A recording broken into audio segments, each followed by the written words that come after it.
Maisha sisi tunapenda. Niaje wase, ni Albert hapa, video ingine hapa hivi, Man Cave Talk Live. Leo ni December 14th, the second week of December. Halafu kuna 2 more weeks before Christmas ifike. So tutaanza live hapa hivi saa hii, nione kama na sound iko fiti. Na sound check tu haraka haraka, halafu tuendelee. Just in case. Sound iko fiti. Sisikii kitu yoyote. Oh, iko fiti. Sasa confirmed. So tuko poa kwa sound hapa. That's good. Check hii side ingine pia ni make sure everything iko fiti.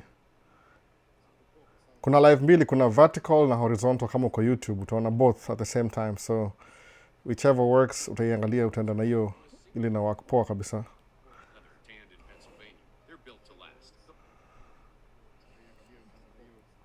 So tuko na both, we're both in. Kuna vertical na horizontal at the same time. So pia niende TikTok, tuanze TikTok haraka haraka pia to make sure tuko in order. Sound iko fiti. Sisikii sound ya TikTok.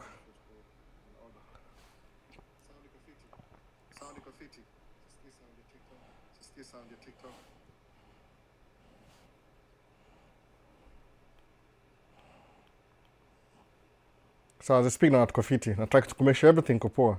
Sinanga mselaba mniambie.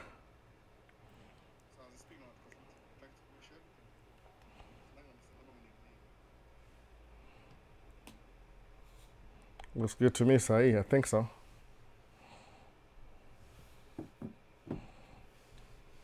Sawa ni aje, so leo hii ni live ingine December 14th. Tunakaribia Christmas, in a few days tako Christmas Day. Wasema ndo ukuwa have fun. Tuone kama encourage. Nda monitaje story hapa. Try to make sure monitor kila kitu. In a sense, that is.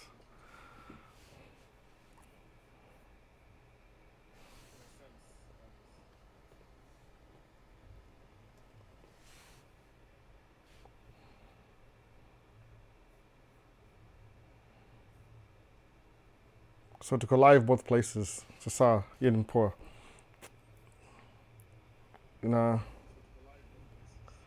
Sija confirm, Sakotito aniambie kama iko fiti. So nimeona wasa wamecomment hapa YouTube. Kuna nani hapa hivi, kuna Edward, ngoja kidogo. Chini hide vertical.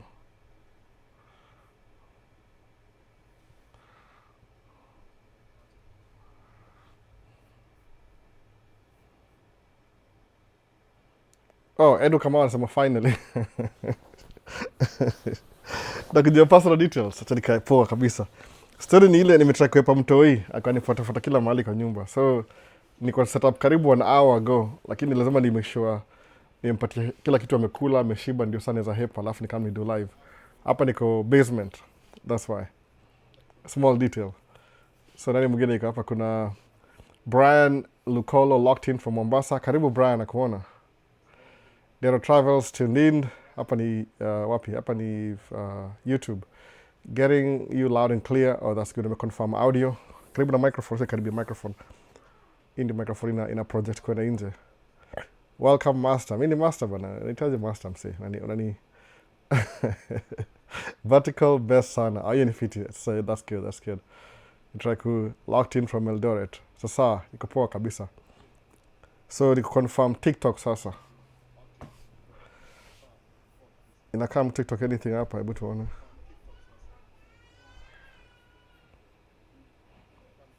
Ni technicalities msijali bana, ni ile na try to make sure tu kila kitu iko fiti before tuendelee.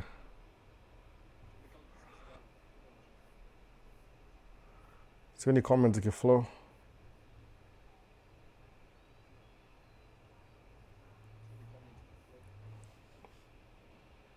Na confirm na gani, acha niangalie na hii hapa.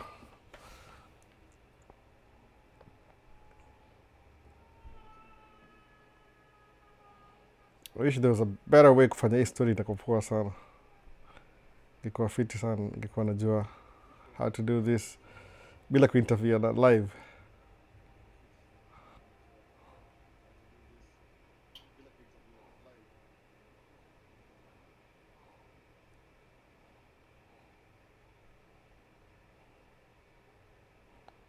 Kama niko live TikTok, sioni kitu yoyote kihappen kwa TikTok. Taendelea na YouTube anyway, tukiendelea hivyo.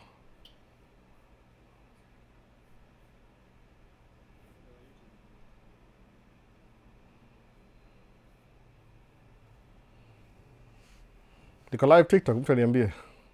Lana what? Nikaa imezimika. Taendelea tu. Anyway, locked and loaded. Kuna Kamau hapa asemaje? Anasema wewe ni master for you give us best perspective of Maisha states, raw and truthful. Kamau Kibor. I wish, motivation ni one thing. Motivation ni poa, ile kwa na information ni poa. Lakini the best way kwa na information, the best thing ni how do you apply the information that you receive. Hiyo ndio muhimu. Juu kuna receive tu information, utakuwa uko na enough information ya kumake decision, lakini au na ile output ndio gonna make sense. Hii imehang, sijui kwa nini.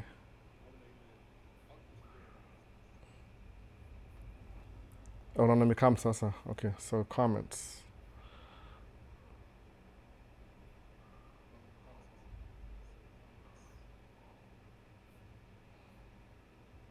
Inasema niko live, sijui mbona I show you anything. TikTok.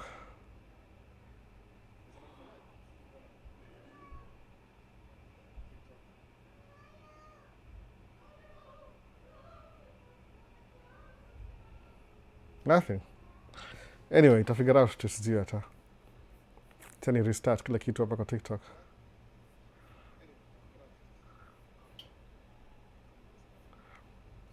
Tuendelee tu na YouTube nikitry hivi. So I'm gonna come. Oh my goodness. Albert, question in terms of investments. So what do you look at before investing in real estate, among others, in your 18-year career as a truck driver? Nimeanza kuinvest juzi tu, by the way. Sijakaa sana kwa investment. Nimeanza kama tu a few years ago, maybe 3-4 years. After 2020, nimeanza kuinvest. Ile tu slowly by slowly. Naona, nimeanza kuinvest hivyo. So kasema hakuna haja kuendelea na hii story. Tuende polepole tu naye. Naona. Hakuna haja. So nikasema nimeanza kuinvest polepole tu over time from naitwaje 2020, alafu ikiendelea over and over again. Hii story ingine hii kuendelea nini, siwezi kwambia specifically ni nini kabisa. There travels vipi. So in terms of tracking ni ile tu na make income alafu na invest. Kitu investment maybe kishaka ile one of them kishaka 5 years na kupatia a good report, junajua how much. Najua so far nimeinvest kama ngapi, hata sijui hizo figures very top of my head. But the last time nilicheck it can make 8,000 more. The 2.5 year mark ilikuwa 8,000 from my investments. Ile the money that I put in and the money that I may gain. Hiyo ni one of them actually, one of them. So zina grow polepole. Kitu yani you don't think about, lakini real estate specifically unaangalia ile kitu cha kupatia cash flow. Cash flow si muhimu sana. Kama 5 years from now ita appreciate. Una do your numbers. Au samanga hivyo. Alafu unaona kunaenda aje. No. Hii story ingine inakuwa hard kidogo. Sasa ni try TikTok kama itaingiana.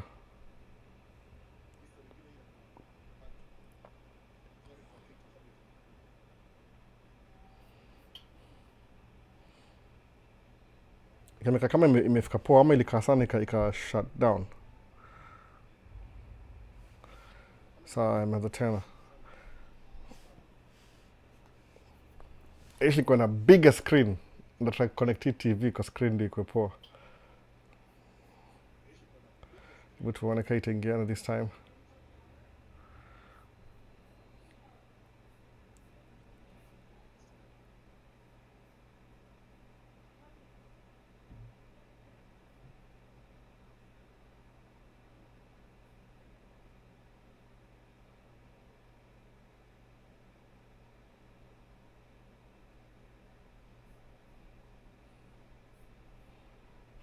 Saa tuende I hope itaingiana saa isije. So industry investment ile unaangalia ukitenza pesa vitu mob zina happen hapa na sijini mbaya. Hizi screen mbili hizi. Poleni bana wase, pole. Lutu sijui kuna wanacheza game ama nini huko upstairs. Saa imeanza sasa, iko poa sasa. I think so. Imeshow.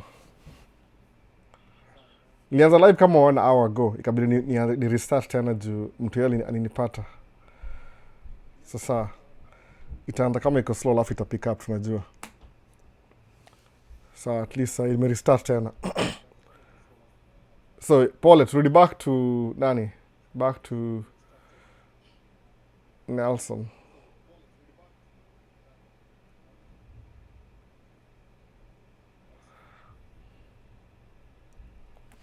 So Alvo, question in terms of investment, what do you look at before investing into real estate, among others, in your 18-year career as a truck driver? Sijakuwa 18 years career truck driver, nimekuwa nikidu truck driving since nipate license, which ilikuwa 2009, 8 towards the end, 9 hapo hivyo. So career ya real estate tumebuy hao 3 years ago, kama ni hao. Sina ile specific real estate, niko na strategies. Ndio attending training maybe 8 years ago on how to invest in real estate. Lakini hawa wase walitaka to do kitu kama nini, tufanye like we pay 35,000 to get all the trading. Nikajiuliza, the only reason why nili come across hiyo dini yao ni juu nilikuwa na intend kuinvest online. I had the intention. Naona. Nasema na buff ama imeingiana ama itaingiana tu sijali. Ita come through. Najua ina struggle saa hii. Mtu wana kama ina TikTok. Itaingia tu. Una buff. Ndio itaingiana tu. Najua hivyo pole itaingiana. Isi ni kurun kila kitu at the same time ni noma, si rahisi hivyo. So unaangalianga in terms of investment, kama unaweza buy how, una buy how ya 150,000. Alafu market price hiyo place ni kama 250. Alafu unaangalia how much money itaku cost to do the repairs ndio nyumba ikuje up to standard. Okay, kama uko na very high risk factor, unaweza spend hata hiyo 100,000. Ile kama uko na long term plan. Unajua kukuwa na real estate kama hao hapa na economy ya states hapa hivi si Kenya sijui by the way. Kuna waseu tra kuingilia ati alboko nafikiri kila tunaishi states. Hapana, najua hivyo. Nasema tu ile muonge perspective ya mali mimi najua kitu najua. Si hapa si professional, ni social media. Ni kitu tunaongea tu ile experience. Naona social media tu. Si ati kuna any big deal ati kuna specifically something that happens. Ni sina ile tu naangalia ni aje kunaendanga aje. So in terms of real estate, uweza bomoa hiyo nyumba completely to the ground. Alafu we rebuild tena. But chances are, isikue hawa yako ya kwanza. Kama it's your first house, utakuwa na shida. Because uta lose a lot of money. Unaona hivyo? In terms of, ile kama ku fix and flip. Watu wengi do hivyo. Ukienda fast forward, kama uko na hiyo income already, then you can buy the house that you want. Itakuwa haraka hivyo. Unaona? Adjust mic, kidogo sound haifiki. Sijui.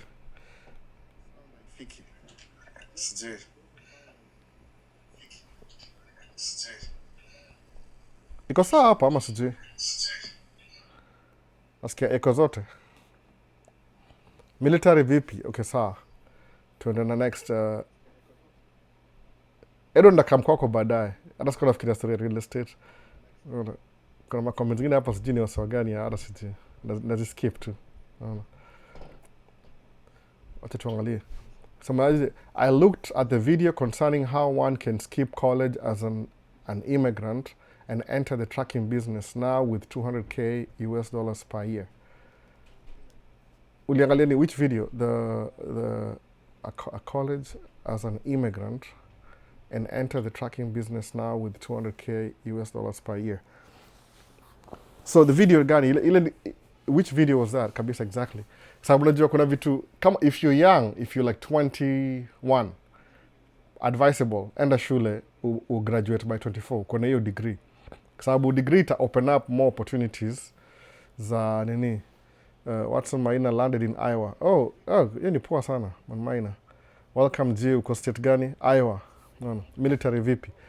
So utakuwa na ile story ya ukiangalia kama uko young, if you're 20s, mimi tu my own recommendation, enda shule kama kuna hiyo capacity, kwa sababu unajua kama uko 20 year old alafu kuna host ama hata uchukue scholarship ama hata kama student loan, you still have time kulipa hiyo deni before you're 30. Hiyo ndio example. Wasaki ongejua tracking, vile mufanya tracking, watu assume, unajua watu wengi usamanga hivi, you can see somebody anafanya kitu alafu una assume it looks easier than said, nasema hivyo, than done, kitu kaa hiyo. Lakini watu wengi kuna hiyo disease ya procrastination. Juu lazima upate license, udrive for a while, upate experience, understand hiyo business kabisa vile ina work, ukuwe na financial literacy, alafu ndio buy track yako. Ukibuy track yako, you're pretty much a business owner. Hiyo ndio in the beginning, self-employed business owner. Juu you're running everything by yourself 100%. So ukibuild pole ndio sasa unaanza kulearn, this is how you can efficiently execute whatever you're doing, to providing services to some particular company ama individual. Alafu una grow over time. So watu wengi wasimu tu, nikam states nda do tracking. Si job, si career. Hii ni kama side hustle. If you're careful, you can make it a career. Naona. So msema hapa hivi, what about military? Alan Ngujiri. Mu discourage military for my own personal reasons. Kama umekam na green card, states, hakuna haja kuingia military, enda shule, fanya vitu zingine. Kama unani kuingia military ndio ukuwe na ile expedite ukuwe na status kama ukuwe raia, sawa. Hiyo tunakubali. Wewe ingia ufanye hivyo. You did what you had to do. Problem ni ile umekam uko na green card, yani you already set. Yani you don't have to look for a job, you don't have to do anything. See, it depends na circumstances yako wenyewe. Mimi nasema tu ile from my own perspective, more discourage. One of my cousins atakuingia military in the beginning. Nikamuuliza, why do you want to join the military? Akasema reason yake ilikuwa alitaka tu a move out of host wake, aanze life yake kivyake. Nikamsho, usha consider kwenda, hiyo place ilikuwa countryside sana, usha consider kwenda a different city, ile maybe more opportunity. Si haikuwa pa Minnesota, ilikuwa place ingine different. Akasema ati sijaenda place ingine. Nikamwambia before ingia military, jaribu kutafuta link umove to a bigger city, mahali kuna more opportunity. Alafu kienda huko hivyo uangalie ile job it will get you started. Alafu ndio uanze maisha sasa. Ukisema ati unaingia military ndio kuescape sijui ni nini kabisa, kukuwa stability, sometimes you might be surprised. Unaingia pale hivyo upate umefungwa, umetravel, umeenda war, umerudi, uko na injury, then life it take another trajectory. Naona ikiwa wewe ni veteran, unataka kutafuta healthcare, sijui nini, story mob. Ina happen, by the way, ina happen. Si ati ni ukiona wale msa alikuwa military, kako na best yangu mmoja, yeye anauza mahawa hapa hivi. Yeye alikuwa US Marine. Alimaliza, ako poa so far, yani physically yuko poa, maybe mentally amewaka na hiyo story, alafu imekuwa poa juu hakuna human being akona hiyo capacity ya experience war, by the way. Hakuna kitu hiyo. Inakusumbuka sana, by the way. So Edward, so what are the dangers of going to college as an immigrant? I'm an immigrant. There's no dangers at all. Enter to college, most likely to get a student loan. Kama also understanding it, by the way, kama na combine. I'm in already na si mbaya. Alan Gunjiri. If you're in the military, that's good. If you're already there, you're already there. Musa matu ile kama umekam na green card already, alafu ini prior to angalia options zote before uende hiyo. Kama kuna specifically unapenda story ya military, sasa you can just get in. Kile musa mani ile kuna my own perspective. Ni ile watu ingia military, uwezi run business successful kama uko military. Musa manga hivyo. Juu uko ni discipline. Unafundishwa kuwa discipline na kufollow orders. So lazima ukuje udeconstruct once umekuwa civilian, ndio uko na ile ability ya kuthink wild na kudo vitu crazy. Unaona hivyo? Alafu sema I'm already in na si mbaya. Yeah, you're already in, but how long have you been? Sema tu ile how long you've been, naona military. Sijui kama nimemiss nini nyingine. Adjust sound iko poa. Kuna my own reasons. Sipendangi kuingilia sana, but ni ile my own reasons. Na asylum utapoa asylum, na kama sahi this new administration kuna wase upoa temporary protective status. Hiyo ni asylum. Lakini at some point hiyo ni kama uko tu ni kama tuseme you're waiting, your days are numbered. One day new administration za mtu yote akona nini TPS, kama sasa watu wa Ethiopia mambo by February warudi kwao. Unaona? That's it. Kama hujai kuwa raia urudi kwao. Unaona? Na chances are 9 times out of 10 wase wengi au procrastinate kwa ile decision ina move to the next step. Unaona? So Albo, what's your take on getting owner operator in company lease or own? Cliff, anything nitonga lease, kituosis akona lease. Alisema tu akona dereva, ameenda Kenya. Yeah, you have to be really smart to make that work. The problem ni ile, musemanga hivi, you make more money in tracking uki-eliminate middlemen. The more middlemen uko nayo in between wewe na your money, the more money you lose. Very simple. Mwona hivyo. Kama mwoga na broker mmoja. That's it. Broker mmoja tu. Job, broker, mimi. Sometimes hata sina broker. Job, mimi. Naona? The less people unaka in between, the more money you make. Sababu anybody una introduce between wewe na ule original, you have to pay for their services. Kama sa over the road, unapata msako na broker. Sawa, si broker kadhaa. Aya, kidogo akunua truck yake, akuna lease purchase. Truck si yake amelease. Niko na rent truck by the way. Okay, kulisio lease purchase, at the same time ile kampuni unarania kama ni Prime, ukitumia trailer yao, una lease trailer yao. They charge you for that. Wanakucharge for dispatch. Wanakucharge for, so kama everything is set for you. Hauwezi kuwa ni kama umejilimit, unasemaje? I'm giving somebody else all my responsibility to take care of me. No. Hakuna kitu guaranteed, musema hivyo. The more people una eliminate kwa middleman wako, the better you become. So Edward, there's nothing wrong kwenda college. Kama kurudi back to your college, ni ile college utaingia na deni. Mimi everything I have to this day, nasema ukweli kabisa, ile bila nikisema ukweli nasema ukweli, but this kudanganyi. Everything nimebuild tangu nikam kama immigrant, nimetumia deni. Ile basically I leverage debt to accumulate wealth or anything I want. Truck yangu ilikuwa ya deni, gari yangu ilikuwa ya deni, simu zangu za first ilikuwa za deni. Siku hizi naweza buy simu ni pay off immediately if I want to, but before then ilikuwa deni. So ni ile unasemaje, you leverage ile deni umepewa to create wealth. Kwa sababu something funny in America, you run na debt, by the way. Ukilearn how to manage debt, una make strides zile wasa kawaida hata make. Kama una uoga, okay, then if you're too scared to do it, hata siwezi kusaidia. Kuna wale wase, kama uko na hiyo do already, huwezi chukua deni. I get it. Lakini wase wangapi wako na hiyo do?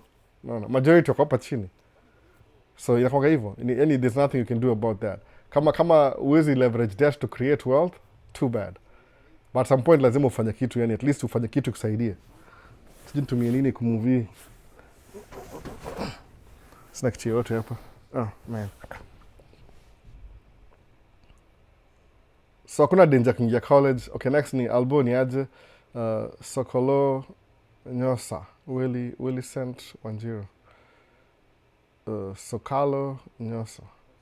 Ni aje Soko. Willy Sent. Unaongea mimi sijonge sheng, kama ni sheng sijonge sheng mgeni. Nini nimeka hapo, just jakata phone bana sije. Sokalo Nyosa ni nini bana. Ni aje bana. Thanks for showing up every day on behalf of the community. I show up once a week. Once a week, by the way. That's the best I can do. So, what's your take on Kasusu visa citizenship route ya marriage? Si mbaya, lakini usi-proclaim juu. It depends na administration, by the way. Naona, it's at the luxury of the president. Akiamua, pia inazaisha leo. So, what's your take on, okay, hiyo ni hivyo. Nimesomea dispatch huku Kenya, naeza pata job aje, kindly help. Zainab. I don't even know, by the way. It could be beyond my sijui. That's like above my level. Sijui.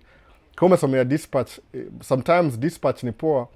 Kuna wasi ufanya hivi, wanakama hapa US, wana set up company ya dispatch. Alafu inakuwa so automated, kuna wase wao, kila mtu wana establish.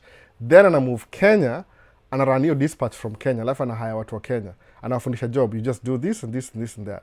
Hiyo ni kazi iko automated. Sijui mbona watu fikiria unaweza kwa Kenya, alafu build dispatch company from Kenya, alafu na work na companies za America bila kuestablish hiyo link. I don't know how that's gonna work. Mi sijui kwangu ni I could be 100% wrong, lakini ni kama ni impossibility. How do you huko Kenya kuna requirements za hapa America, these things you need to have prior to running a company kabisa, absolutely. Kuna vitu lazima ukuwe naye. Kama sasa kudrive truck lazima ukuwe na permanent residence, green card ama citizen. Huwezi do trucking kama student. Hata kwa hiyo kesi hakuna hapo juu federal level, siongee juu ya state level, federal level hata wa accept hiyo story. Tangu ile 9/11 wali cancel kila kitu kwa sababu waligundua, wanaangalia ile risk factor. Kama say hawajui ni nani, hawana accountability, alafu wampatie CDL, alafu drive hiyo case, worst case scenario. So siku hizo wamecontrol hiyo movement ya CDL, so ni federally governed, alafu lazima ukuwe umeestablish hiyo history over time. So kukuwa truck driver, citizen wa America ama number 2 ni gani? Permanent residence. Work permit, it depends na situation, but itakuwa temporary, itakuwa permanent, lazima renew every 2 years, na by the time na renew the second time imebaki expire. Umeona? So wacha tuone hapa hivi. What's your okay, hiyo nishamaliza. So Zainab, sijui niza kwambiaje nini, lazima kumestablish kwanza according to what I understand. Sisi sema tunajua kila kitu. Sasa unajua hata kama kuna a way out, hiyo ni exception to the rules, si like conventional. So Titus Mungai anasemaje, Denny is good but tracking here in Kenya with Denny noma sana. You work and you go unpaid. That's it. Then don't do it. Unaangalia risk factor. Unasema lazima everything ikuwe right. Business ni risk, by the way, from the beginning, from the get go. Ukianza business umeventure into yani kuna risk factor ina increase. But again, okay, hiyo ni ile risk, ni ile downside. What about reward? Ina increase pia. Naona. Wasemanga hivyo. The great risk you take, the great rewards you get. Naona hivyo. Watu wengi wananga hiyo nini kabisa. Hata kuna track you understand, semeaje, how can I write this down? Mtu understand. Kwa sababu kama vile brain inafanyanga job. Musamanga poverty ni mindset. Si poverty si eti ni kitu, ni ugonjwa, ni mindset. You have to pick and choose. Mimi mara mob sikuwagi najua vitu mob. Hata kuanza kudu live stream, sikujua how to set up the live stream system. Nakumbuka one time 2020 nilikuwa hired na one of the millionaire millionaire hata sijaongea naye for a while. Ni millionaire movie producer. Yeye ni producer, yeye ana fund movie. Ilikuwa movie aliambia, okay, sifai kuongea hiyo movie by the way kabisa. Niko na NDA, yeye ndio hiyo movie, but ni movie, one of the movies ishakuwa out already for a while. But I'm not supposed to say anything about the movie. Anyway, so ni hivi. Aliambia kitu moja hivi, alisema kwa ile story ya kufa. Yeye fund ma movies by the way. Ana come up na movie ana fund. Aliambia Muza, how much did it cost you kuproduce movie? Akasema, you don't want to know. Nikamwambia tu, okay, si ati niko curious kujua specifics, nipatie tu ile kama generality, hypothetically. Tulikuwa tuna have dinner, so ilikuwa kama dinner talk. Nikaniambia, sometimes uza budget ya movie useme ni 5 million. Lakini on the ground you end up kwa 10 million. Sawa. So what do you do sometimes? Akasema, mostly kuna banks zinakufund hiyo do. Unaweka down payment, unapewa, maybe unaweka $500,000, unapewa 5 million. Alafu una fund movie. Kufund movie kuna so many vitu zina moving parts. Kuna ile mtashutia wapi, mtahaya kamera gani, crew gani itakamna hiyo kamera, vitu kama hizo. So asema kama hii movie ilimcost, kama ilifaa kuwa budget ilikuwa 2 million, ikaenda kuwa 5 million. Aya ikaingia theater. Lucky enough, the first few weeks wako make 10 million. So wali double hiyo story ya, yani ile ili cover expenses plus profit. Everybody was paid. Last kuna ile loyalties, ile over time ina make dough. Nikamuuliza, is this the only successful movies you've had so far? Akasema hapana, alikuwa na movies zingine before that, lakini kuna zile zilifail kabisa. So kile you do ni ile, you try kufund movie kama between 3 to 5 every year. Ndio kama 2 zikifail, 3 zisucceed, zipay for zile 2. Nikamuuliza, how did you get started into all this thing? Akaniambia, I used to do exactly what you're doing. Actually, alikuwa very fascinated na makamera zangu. So ilinipatia kampenyo, kasema aje, maybe nikiza kudu hizi mambo za video sana, naweza end up kuproduce movies pia. Lakini yeye alikuwa na career nyingine different. Actually, vile mufanya vitu sahi, perspective yangu ilikuwa cleared na huyo msee specifically. Sitaki kutaja jina yake by mistake, alafu nimweke on the spot. But aliambia hivi, you have to take some great risks sometimes kupata great rewards. It will never happen if you don't start, by the way. At some point you have to. Nasema tu, I have to do this. uta invest in great risks, zitakuwa na great reward. Watu wengi, most people, ukiwaambia story ya risk, immediately wanakuwa defensive. Naona, immediately. Yani unaambia msee, take risks. Hiyo siwezi. Unatafuta the easy way out. So the easy way out, haitai kusaidia kugrow to the next level. Kuna msee kuna bonga na yeye, imwambia tu very simple. Ati niko na hii ni condition yangu. Okay. So what do you want to do? I'm trying to do this. Naona. Because sijui ni describe aje, mimi si psychologist, maybe wife angeona vitu poa. Kuna vile yani your brain works. Vile brain ina work, your brain's job, you work the information you give it, ndio ina store alafu ina reflectorate. Brain, kuna part of the brain, sikumbuki jina ni gani, very complicated jina za sijui kama ni jina za neuro something. Sijui hizo majina za kabisa. Lakini vile kama kuna mtu mwenye jina ya computer ile I'm very available. Kuna ile RAM na kuna permanent storage. So ukichukua information yako uchukua kwa SSD, permanent storage, na iko kwa RAM, ukitaka ku-retrieve your message, it do exactly what you gave it in. Kama hujai edit na ufanye kitu yote ya maana. So watu wagopa wasemaje, okay, I'm not gonna take any risk. Angalia msee, you deal na millions. Okay, career yake prior to ku-produce movies, nikiongea vitu mobu ndajiuza. Inaweza jiuza, acha niache tu. But ni hivi, before ado movies, alikuwa na full-time job, by the way. Alikuwa na full-time job. Alikuwa na yani 9 to 5. Anafanya kazi, aliingia Monday through Friday. Aliingia 9 to 5. Lakini, alikuwa ana-invest kwa stocks. So at some point, stocks ikakuwa so high, alafu one of his brothers, ama ni family member, alikuwa movie producer. Akamwambia, hey, si uko na investment fulani? Nimetry ku-invest na hii movie, si tutoe do to invest na hii movie, alafu unisaidie ni fund, at least funding, alafu akajua na take risk anyway. Lakini malaka amefika at that time, juu watu wako washa grow, akona grandkids, huyu ni msa akona grandkids already. Akasema I can take the risk. Akatoa do yake kwa nini borrow against, akapatia movie kaproduciwa. Ili triple ile pesa ali invest tu kwa hivyo. Akaona this is a really good business. Akadu the second time, akadu the third time. Eventually ali retire. Mapema. Akataka do full time history ya movie. Full time kabisa. Naona. Someone rapping in the Twin Cities.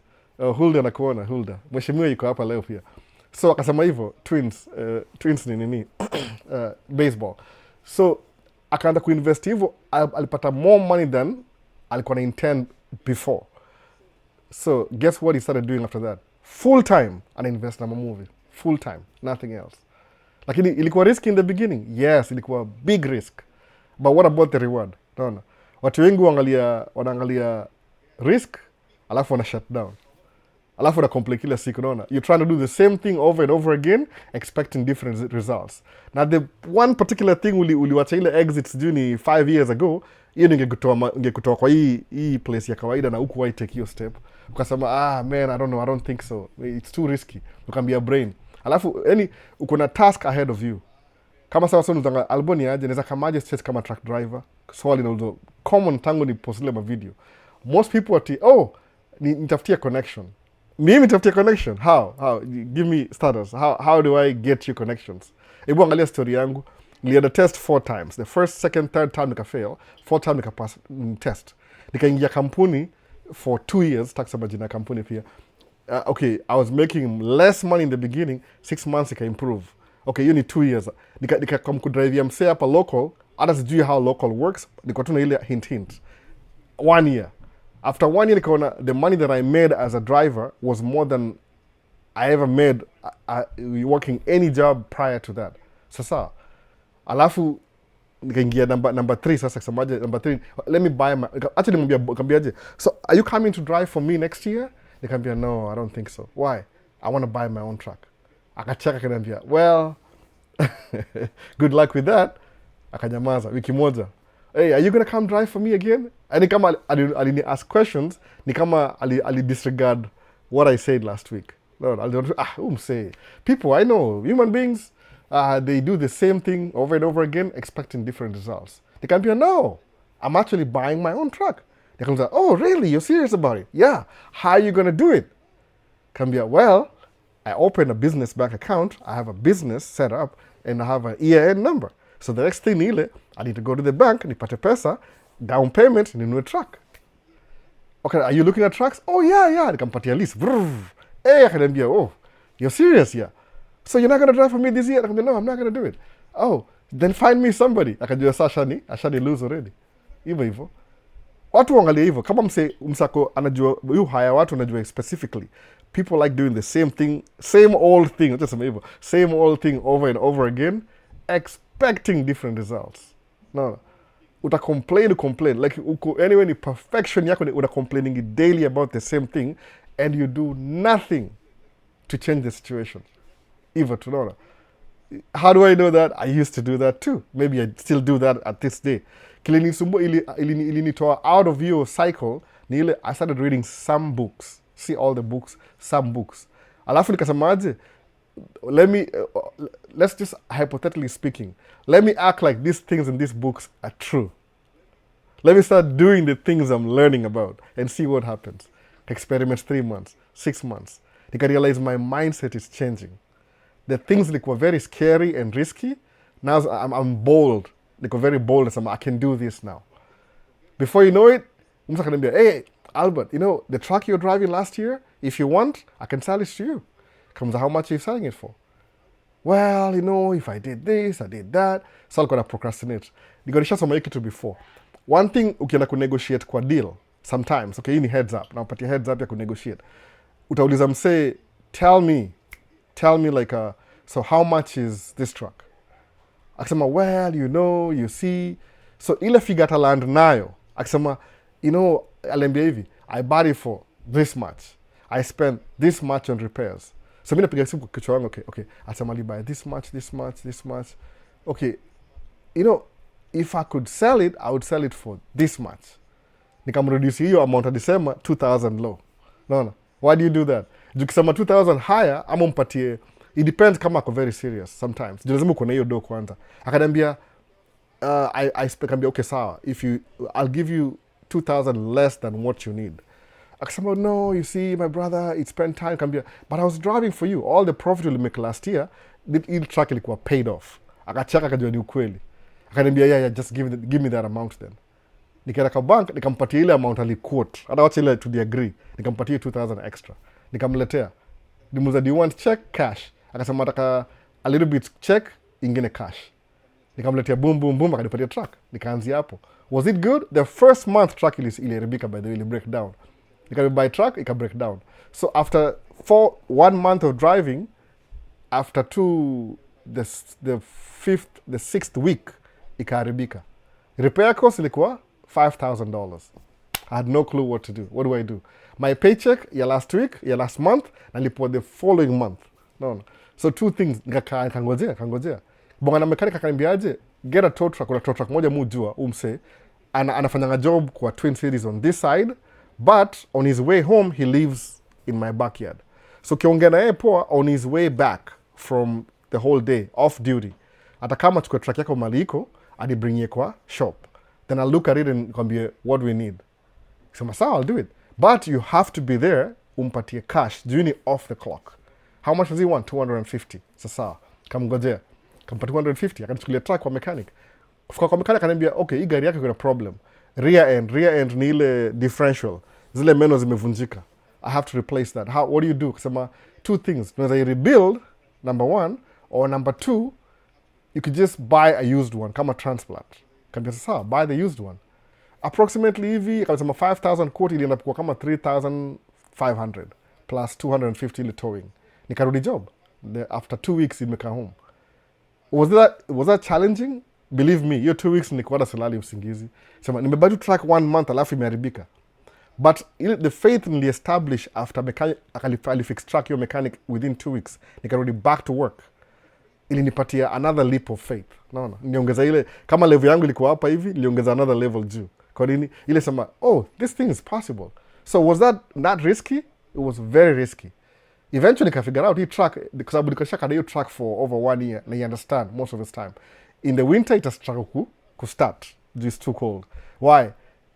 Mechanic used to call it like old track problems.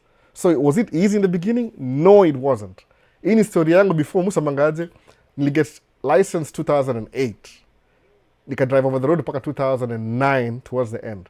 Nikaingia local construction 2010. Okay, another story by the way, caveat kidogo. Nikipata license after 1 year, 2009, nilitry kuapply kwa FedEx. FedEx ni hii delivery. I think kuna the largest company in America ya truck fleet, I think ni either FedEx ama UPS. Alafu kuna Expo. Alafu kuna bla bla bla zingine. Kuna moja itwa ni ya yellow, nimesahau jina. Estes LTL. Nika-apply huko kaniambia, hey, how long have you been driving? Kambia, like a year and a half. It's 2 years, boldly. Kasema, we only hire drivers who've been driving for 5 years. Kasema, oh, really? Okay, that's good. That's okay then. Nikangojea, come back when you're 5-year-old. Nikaenda. No. So guess, by the time nifika 5-year mark, niko nisha own truck yangu for 3 years. Most of my debt, iko kama 80% paid off. Alafu, when I paid off my debt, 5 years in, Estes ilinipigia simu. Hey, I'm just checking with you. Is this Albert? Yeah, you know, we saw your application, you applied. Like, kumba organ system wanna keep records. Oh, you know, we're looking for drivers. I don't know if you're still interested. Can be, no, I'm not interested. Akuamini your story. Are you sure you're not interested? Can be, I'm not interested. Why? I have my own truck. Why would I come work for you and I have my own truck? Oh, well, but you know, having your own truck, you know, you have to buy your own tires. Sasa kunipigia ile list here, laundry list here, why you should not own your own truck. And ani discourage basically. Ile ani put down, ndio ni consider offer yake. Na offer yake kuna less money than what I'm making sahi kama na drive truck yangu. Mwana hiyo leap of faith, niliamua kufuata hiyo route ya ku own truck yangu. Okay, ni 2015. How many years tangu nipata license? 7 years in. Then I pay off all my truck. I think 2016 15 kabai truck yangu ya pili sasa. 00 number 2. Unaona? 002. Truck yangu number 2 nilieka poa kabisa. Muona hivyo? Hii ni story yote saa hii. Tunaongea juu ya 2008, 9, 10, alafu 10, 11, 12, 13, 14, 7 years in kustabilize income yangu. Alafu na kam TikTok kama 3 years ago, naongea hii story, msana assume ati these things happen out of, kama magic, poof, get rich quick. Utawatch video, unajua kuwatch video kwa inspired is really simple by the way. Ni kama kuvaa shati, unaona? Me, okay, let me be honest. Every week lazima ni set up hii studio. I have to, by the way. That's why it takes so long. Kwa sababu kuna hii camera si permanent, hizi screen si permanent. Lazima nizilete hapa na nizitoe tena. Immediately after, I have to move with everything, by the way. Hata hope na record sijui. Let me check again. Unaona? Morgan kama hii ni makeshift studio. Like na establish on Sunday morning, by the time live inaisha na i-disassemble tena. Unaona? Every single day. That's what it is yani. Lazima nifanye hivyo. Ni create na recreate every that's what maybe inakuwa slightly different. More adjust sometimes niko off nasema well the most important thing see aesthetics ni live iendelee information unaona. Musemanga hivyo. So just imagine kitu take kama 7 years ku achieve alafu kuna msana procrastinate ako Kenya anaona ako broke atakuja nipatie connection nikam kudu tracking US. Namuuliza what connection do I have?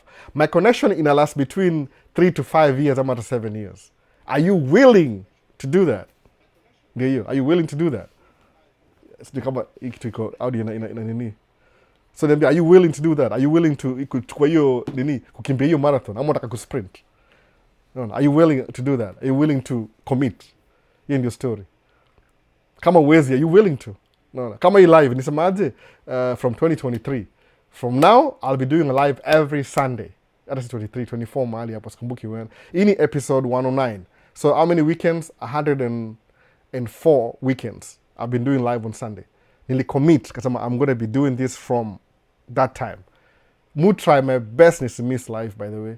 I'm usually too late but I do it anyway. Nisemangaje kama unafaa kwenda kwa gym ku practice. Alafu umemka asubuhi kuna homa wewe ni mgonjwa. The best you can do, show up kwa gym. Enda kwa gym uende kwa huko hivyo but ulienda you left your house ukaenda alafu karudi. Kwa nini usibreak ile cycle ile ya habit umebuild? Kwa sababu unajua habit unaweza create everything you want. Unaona ukitakuwa mindset ya rich utakuwa na mindset ya rich. Hiyo mindset ya rich nimelearn kwa msali mention hapa nimeona hiyo nini acha nirudi back to ilikuwa Myron Golden. Unaona yani nimepata hiyo perspective ya nini ya kukua rich mindset. Myron Golden asemaje sometimes lazima uende beyond what you like. Faith is not what you see, is what it's the unseen.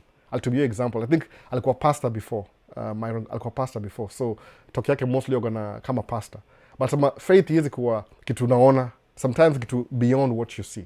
Naona hivyo. Hiyo ni rant yangu ya leo. That is mu bonga hivi because I'm looking at the questions from last week, alafu nataka kuzi answer before tuendele mbele. Juu kuna wasi waja catch up. Sawa, back to Q&A. Kuna thanks for showing up. Hapa ni YouTube. Asemaje? How bad is the gun situation huko US? Leo nimeona story ya Brown University. Sijui kama wameshika, umesikia American Dream, someone looking to move there ina fade away juu ya uongo wa insecurity.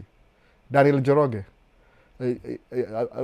based on kile nimesema sahi, I think before nimeongea before ni question yako, if you wanna come kuja hapa hivi usiwache story moja ya gun violence kunini. Unajua sijui niza disclaimer mambo ya news, it depends who's reporting. Kuna right wing media na kuna left wing media na kuna centrist media. So kiangalia when the situation happened, tafuta example ya one right wing media news channel ita explain aje your story, angalia centrist ita explain aje your story, angalia left wing yani the same headline inakuwa reported depending on everybody's persuasion na audience. So nasema hivi, how bad is the gun situation huko US? Leo nimeona story ya Brown University, sijui kama umesikia, sijasikia bado. American Dream as someone looking to move there ina fade away juu ya uoga wa insecurity. Exactly, just do exactly that. Naona, let your dream fade away because of one incident. Naona, kulikuwa na accident ya tracking last week kwa snow. So am I gonna stop doing tracking because kulikuwa na accident moja? Okay, mi shapata accident by the way. How many accidents shapata? 5 by the way. 5 accidents na tracking. Ya kwanza ilikuwa Wisconsin, itongaje, nimesahau hiyo place. 94 exits, nakumbuka hiyo exit, 81 or something. Nimesahau hiyo place. Osio, Wisconsin. Nilikuwa na drive kwa ice, nika skid over, nika move, lose control, nika end up kwa median, nika jackknife. What happened? Track was damaged. Kaisha hivyo. Second time nilitip over kwa job site. Boom, track ikaenda hivyo. Nika fix track, nikaendelea. The third time mtu alinigonga. Unaona? Actually 4 times. Hizo kuna moja ya car accident gari ndogo, alafu 3 za truck. Unaona? This year nimetip over, poop on the side. Trailer ilitip over ikafuata truck kidogo. So am I going to stop doing tracking because ya accident moja? No, it doesn't make any sense. That's exactly what I'm talking about. Unaangalia news za watu wengine kwa sababu believe me, it's easier for you to convince your mind that I'm not gonna follow the American dream because of one insecurity, a gun violence, place moja Brown. Unajua Brown College iko wapi by the way? Do you know where it's at? Look it up alafu niambie iko wapi Brown College. Things happen on a daily basis. Watu wangapi wanazaliwa leo? Wangapi wanazikwa leo? Wengi, naona, ni back and forth. Hakuna so it's easier for you to convince yourself not to do the thing you're supposed to do. That's the easy route. Everybody can do that in their sleep. But kujiconvince, let me do this risky thing ya kununua track yangu, utakuwa na all the reasons. Sometimes kwa hizo situation you have to trick your brain. Yani it's like you're sneaking on your brain. No, whatever you know. So mwaga a little bit lucky. Acha niseme lucky, this is my luck. Musa, what's the definition of luck kwa Maisha states? Luck is preparation. Hata nimesahau. Definition yangu ya ni hivi. Slow down, naongea haraka sana. Definition ya luck, kukuwa na bahati, unaona, kukuwa na lottery, kuwin lottery hapa hivi Maisha states ni hivi. On these streets za Maisha states ni hivi. Luck is when preparation meets opportunity. Simple, unaona. Preparation meets opportunity. So, Daniel Joroge anakuambia ukweli kabisa. Ukisema ati umekufa moyo because of one insecurity ya gun violence, alafu uzikam states, that's the easiest decision you'll ever make. No, the easiest. Sababu, okay, what's the other side of your story? You flip, usemeaje, oh, you know what, regardless of what happens in Brown College, ndakam states bado. Niko Kenya bado. So how do you start? Which is easier and harder? It's easier to dismiss your story due to gun violence, alafu useme, I'm not going to do this anymore. It's harder kusema, acha nikam states. Sababu, how do you start to come states? Number one. Okay, utasema, nimeapply green card 50 times, sijai win, but green card ni nini? Ni preparation. No. Preparation meets opportunity. So, if you apply green card, that means you're preparing. Before it meets an opportunity, you know what luck is. No. If you keep applying one data, ita flip over iseme okay, it works now. Preparation meets opportunity. Hiyo ndio story ya luck. Alboko lucky family mzima iko hapa? No, believe me, it took a while. No, it took me a while. 7 years before mtu wa kwanza familia afike hapa. My sister was here before me. Older sister, okay, alikuwa shanitangulia 2 years. That's okay. Hiyo si mimi. Alikam kusoma yeye kama student. Me to show up, it took me 7 years to get my parents here. Actually 7 years just to visit. 7 years. Haikuwa rahisi hivyo. Sasa nimekaa hapa 18 years, umekuwa hapa kama 8-9 years. No. Sasa mother kama 10 years. Juu my dad alikuja na karudi. Nimesema hata niache kuongea words za Sheng kwa sababu it shows how nilitoka Kenya kitambo sana. Sheng yangu iko frozen. So ni hivyo. Preparation meets opportunity. Hiyo ndio luck. So Daniel, believe me, najua kuna kichwa ya computer kwa nini hivi. Ukisema nimedismiss kwenda States American dream because of one situation, I feel sorry for you. No. That's the easiest decision you'll ever make. Actually, somebody else, my 5-year-old can make the same decision. Hata bila kuthink on their sleep. No. Sababu hiyo ni kama umesema, this is why I can't do the hard things. I choose the easy way.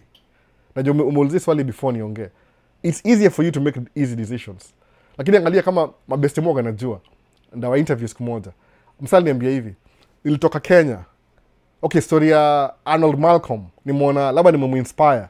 Akiongea story vile kamingia hapa Mayolo. Labda mlimwambia afanye video. I think last time asema hebu ambia Malcolm afanye video. Akujaje aje Mayolo. Hata Kenya na American home mtaka hiyo story. Nimeona hivyo wasema kama kumbe wasee wamekanyaga hizi story tu nataka kuambia wasee. Ambia wasee walikuja States ndio wajue.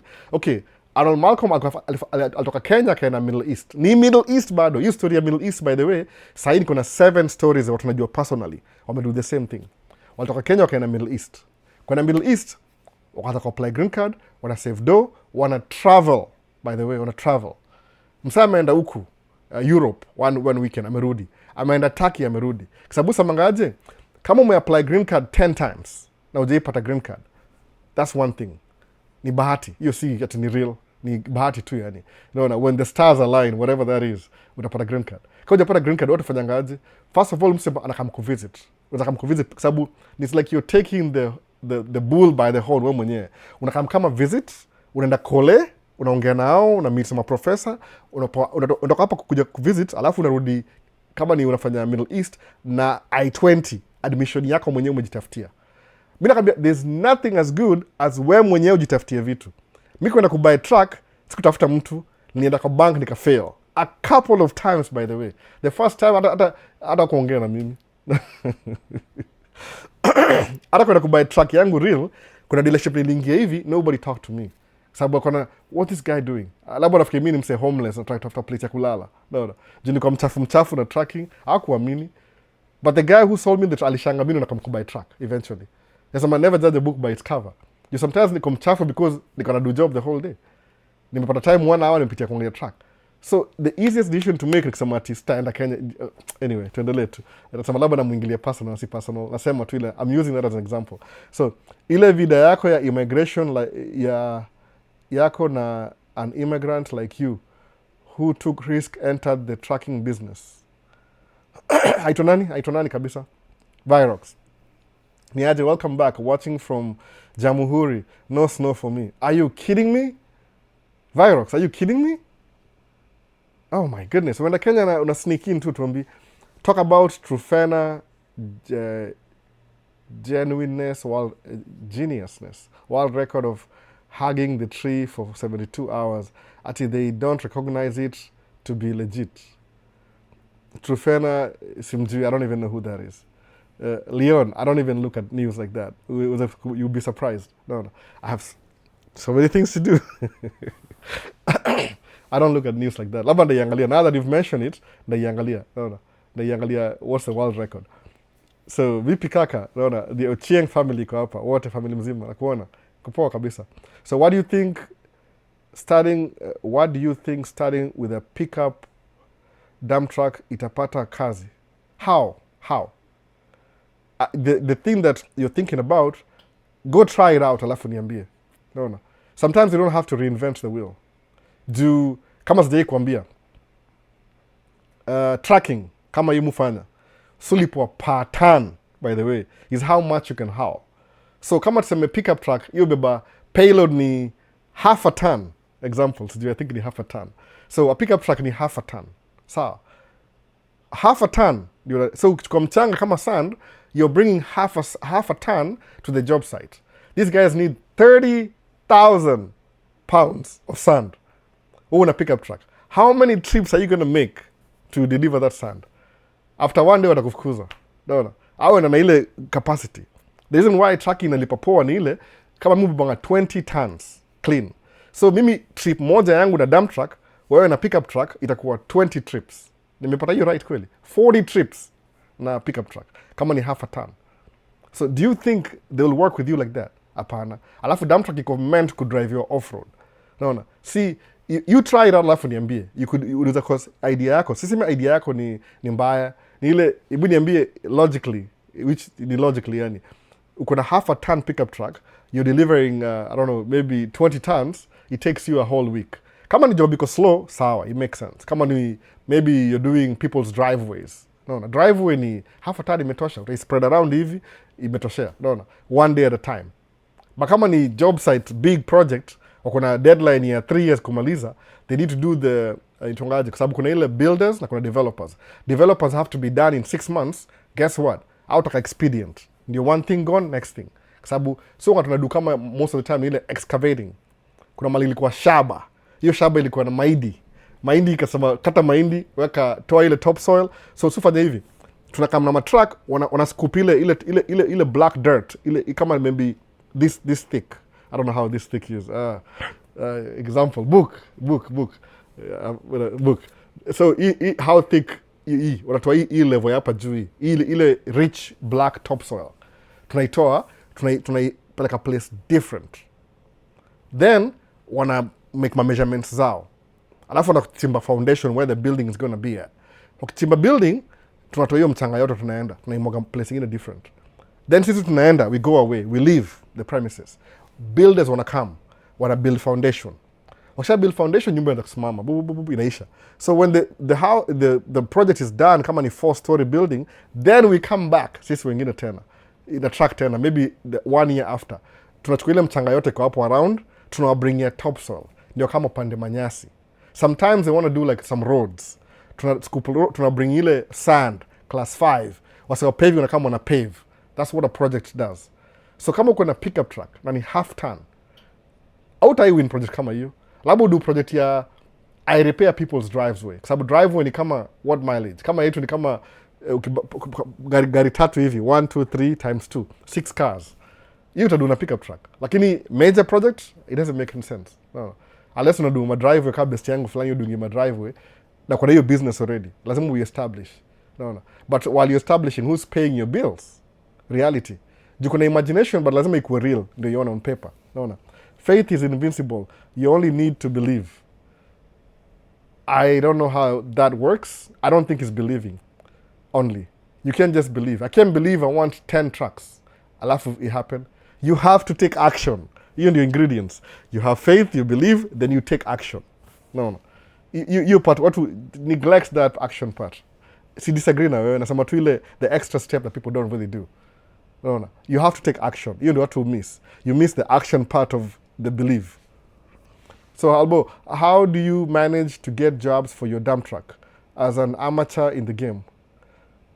I'm an amateur. Mu sign up na nini? Na sign up na broker. Ule amekuwa, my broker amekuwa kidu hii job from 1984. Imagine 1984.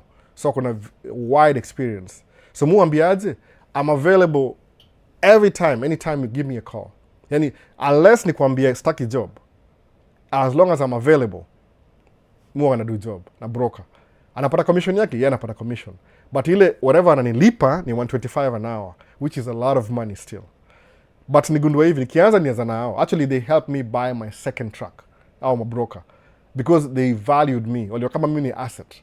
So because walinisaidia kununua truck, so musema in my life history, hata ukija hapa Minnesota, by the way, if you want to join trucking construction, ukiuliza Albo, who should you talk to? I'll give you their number. You'll call them when you wambie, hey, kuna watu wangapi wamepitia hiyo route, by the way. Na wambia, hey, there's this guy. Sema Albert sent me. Ukienda huko hivyo in good faith, they'll help you finance your first truck, but they won't teach you how to run your business. Hiyo lazima ulan mwenyewe. Umeona?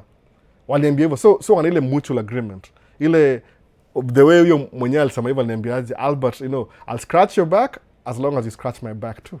Okay? Naona? Ni mutual agreement. So wamekuwa tangu 1984 in business. So they know the industry so well.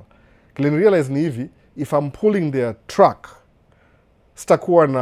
ndakuwa limited because I'll only work their jobs. Nimekuwa monopoly. But if I get a dump truck, nda step outside nini yao. So when they don't have work, I can work with somebody else because I'm not pulling around their trailer. Mwana hivyo. So unafikiria sema which is which, back and forth. History imefundishwa sijui faith is just believing. Believe me, anybody who's telling you faith is just believing and do nothing, maybe ana benefit from wewe. Sijui in what way. No. Anaku blindside. You're being blindsided na ujui. Kuna faith and believe and taking action. Ukitake action, hata utaanza kuona hiyo believe ni kama ni story, by the way. No. I don't know how to say it. No. A step of faith. Faith has to have action. Umeambiwa hivyo? Niko Middle East, mrembo, alikam US green card 1 year now. What's the best move to bring me in? Very simple. Si mrembo. Kama, okay, are you married? Ama mko girlfriend, boyfriend. Kama mko girlfriend, I'm telling you right now, wewe marriage inafaa kwa priority. Kwa sababu I think watu hapa hivi wamiaji au penda family kwa pamoja. So if you're married already na uko mbali, wata prioritize wewe ukuje. I think if you're already married, itakuwa between 3 months utakuwa hapa already. So hata usiulize swali, by the way. Hata hiyo swali chukua, toa hiyo swali kabisa, erase. Wewe priority yako ni kumarry, kurejoin, family rejoin. As long as it lasts, by the way, sababu siku hizi new administration au badilisha vitu zimekuwa history kama mchezo hivi. Waweza kwa kesho waseme, we don't honor that anymore. Kama uko na mrembo, kama ni wife, kuja umjoin haraka haraka. Alafu niambie if that was the worst mistake you ever made. Utashangaa sana. Sijui na jina yako, hujaandika jina. But that's even good. Usiandike jina. Tusikuweke kwa mata. So, Raznik, kumbuka hivyo. Hiyo story ya nini? Dump truck Mungu anasign kwa broker, by the way, kwa broker. Sasa mtu anaogopa kufa, wachana na yeye, ni coward. Hata Kenya unaweza gongwa na kondoo na ukufe. Inakuwa hivyo, by the way. Yani, it's easier to talk yourself out of doing what you're supposed to do. Very easy. No. Believe me. Nikisema, I don't want to do live today. Nasema, mtu yongo amenikeep busy. So mfanyaje? So Zugushara ananikimbisha. Kama sasa nimemwambia, okay, nimemwekea food yake, nikamwashia TV ile kile na watchingi, kamishwa kupoa kabisa ile, she would need me for 2-3 hours. So co-parent na my wife, ile tuna co-parent. So kama but with my wife anasema no, I do all the jobs. Okay, lazima complain. But so co-parent. So ile kama tuko home sisi wawili, mimi nda focus na mtoi maybe morning mpaka midday, alafu from midday to evening. She's young, 2-year-old. She needs our attention. So suka tuna co-parent hivyo. So if I want to do something, lazima ni obligation yangu ya this end, ndio nifanye this end. Ni parenting, it's part of it. So everything is structured in a way. So that's what it is. No. Ukisema I don't want to do the live, man, I have 100 reasons not to do the live. But musema, let me just do it. Kwa nini? Juu minipatia moral, habit. No. I'm improving too as a human being. I'm improving. Sababu na interact na watu on a daily basis. Napata new ideas. Believe, you never know. Yani growth yangu tangu nianze kudu YouTube 2023 na maybe TikTok 24, nimeimprove sana ile tu as a person. Yani mu think, mind yangu iko always wide. Not thinking wide than the introvert that's me. No.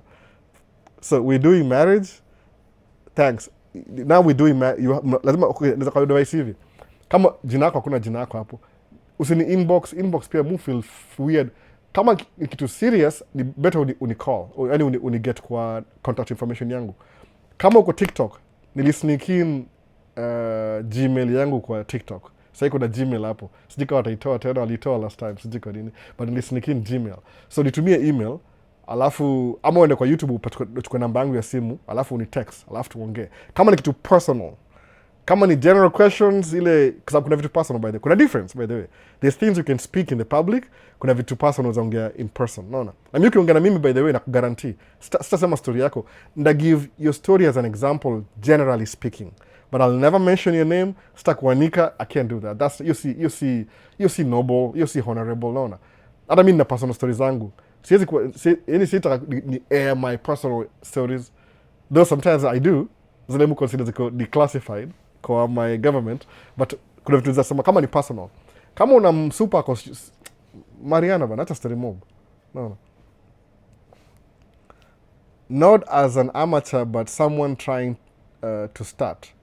Not so amateur inamaanisha nini? What's the meaning of amateur? Amateur ni mtu, hebu angalia what's the definition of amateur. Mu understand nikisoma words nasoma vile words na come.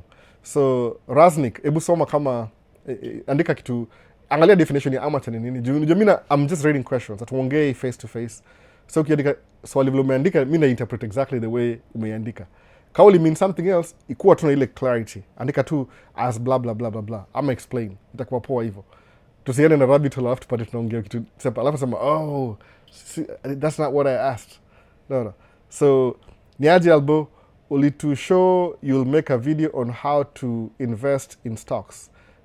And Nvidia, BYD, Tesla, did you manage? Nisema, I have to, like, lazima nitumie information yangu, but nigundua hivi, uko wapi wewe? Are you in America, ama uko States, ama uko Kenya? Kwa sababu Kenya, there's a lady, I forgot her name again, I forgot to get majina down. Ako Instagram. Yani yako very specific about how to invest in these things while you're in Kenya. Kama uko Middle East, siko na hiyo specifics. Yangu itakuwa generality. Yani whatever nakwambia, you apply the same concept mali yuko. Mona. Kwa sababu the concept is the same. Ni ile tu different laws, different states, vitu kama hizo ndio different. Kama Steve Njunge, one of my best books, naweza kwambia, uko YouTube, utaiona, ni hii hapa hii. Naona. I will teach you how to be rich. Cover, hiyo book. I will teach you how to be rich. Hii book inaongea investment yote you can ever have. Sijika watu wa TikTok wanaiona, hebu nione, maybe. Naona, I will teach, TikTok inaka opposite though. I can't straight. Siko solve your problem, naona.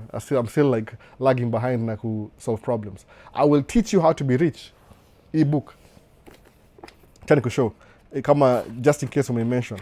Mimi hii niliniweka, yani nilikuwa nishaanza kuinvest before nisoma hii book, but when I read this book things were clear. Clarity, yani ni kama iko very interactive. Angalia, okay, soma page.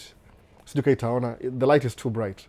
Maybe itaona. Naona nimetry ku tilt. Tena kama TikTok inaonekana. Itakuwa opposite though. Angalia vile book iko illustrated, angalia. I'm not supposed to do this, but na make sure meka. Iko green, very interactive. Green, kuna yani you'll feel comfortable reading this book. Other page ni high quality, at least he print, I think so. Ni very high quality, by the way. No. So hii book it just lays it down. Hakuna story mob, hakuna sijui ati I feel funny like I'm reading some endless boring book. No. Acha niangalie titles ziko wapi na sijui. Take but example. Just like, but I recommend, just go buy the book. So I'm not trying to make money with this book. Ni mwenyewe. Go buy the book to support the author. Ni hivi, hata you promote TikTok by the way. Kuna people who promote. Sasa manga hivi, angalia, nakusomea book ya how easy it is to learn how to invest. And I go through table of contents, a book. Aya, number one ni an open letter to the new reader. Any open letter, whatever. So, introduction.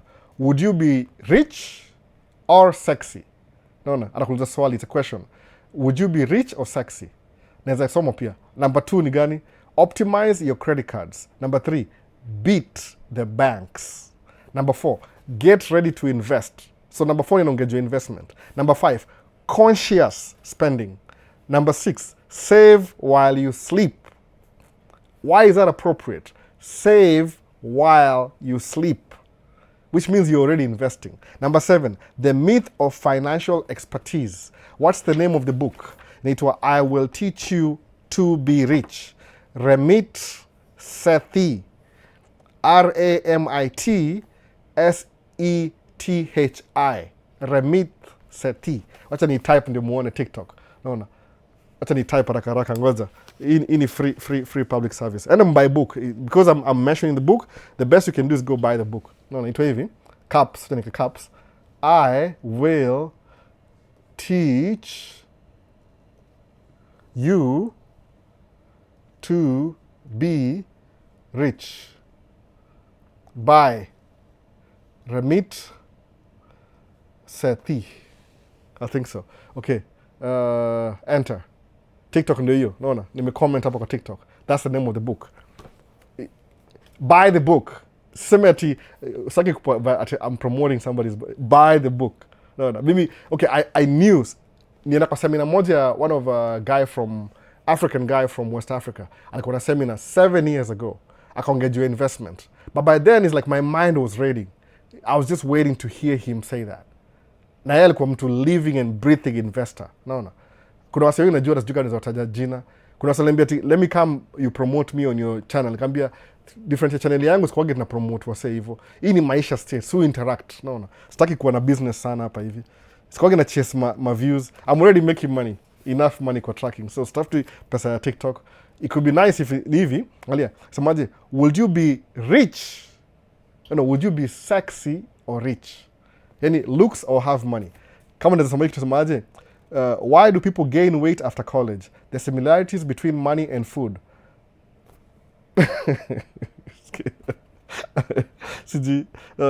Counterintuitive but true.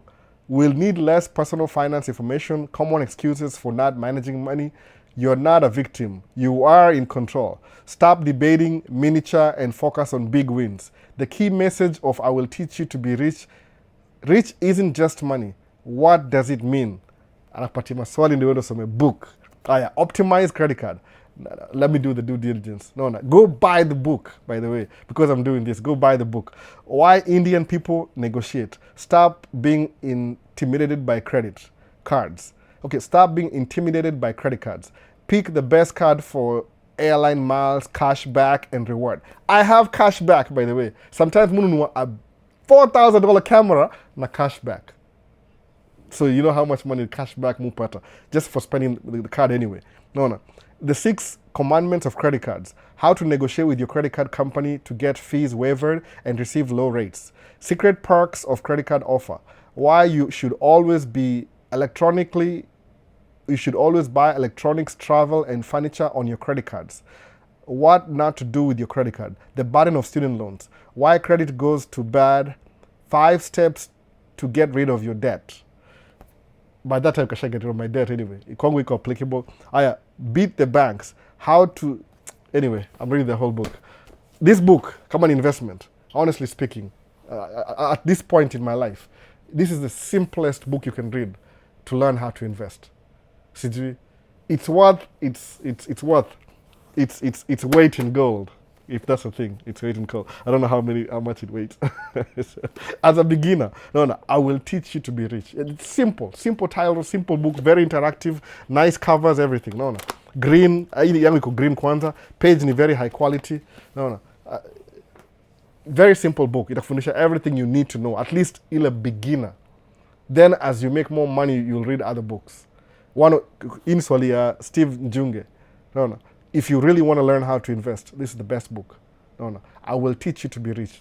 That's it. No. Ina promote wanga TikTok kila siku by the way. Muiona once in a while. So that's it. Just do that. For kunywa maji. Kulikuwa na baridi leo, it was due below 0. So nimecrank hapa heat vibaya sana. Niwaambie temperature ni ngapi sahi? If you're curious. No. Naongea juu ya Celsius. Celsius, understand. Today's temperature. Niongea ama nionyesha, sijui kama itaonekana, imekuwa tricky na camera leo. Where is the camera? Hapa. No. Minus 16 degrees, by the way. Minus 16. Tuko below 0. Celsius. Nairobi ni ngapi sahi? Maybe ni 16. So tuko the opposite, negative 16 temperatures.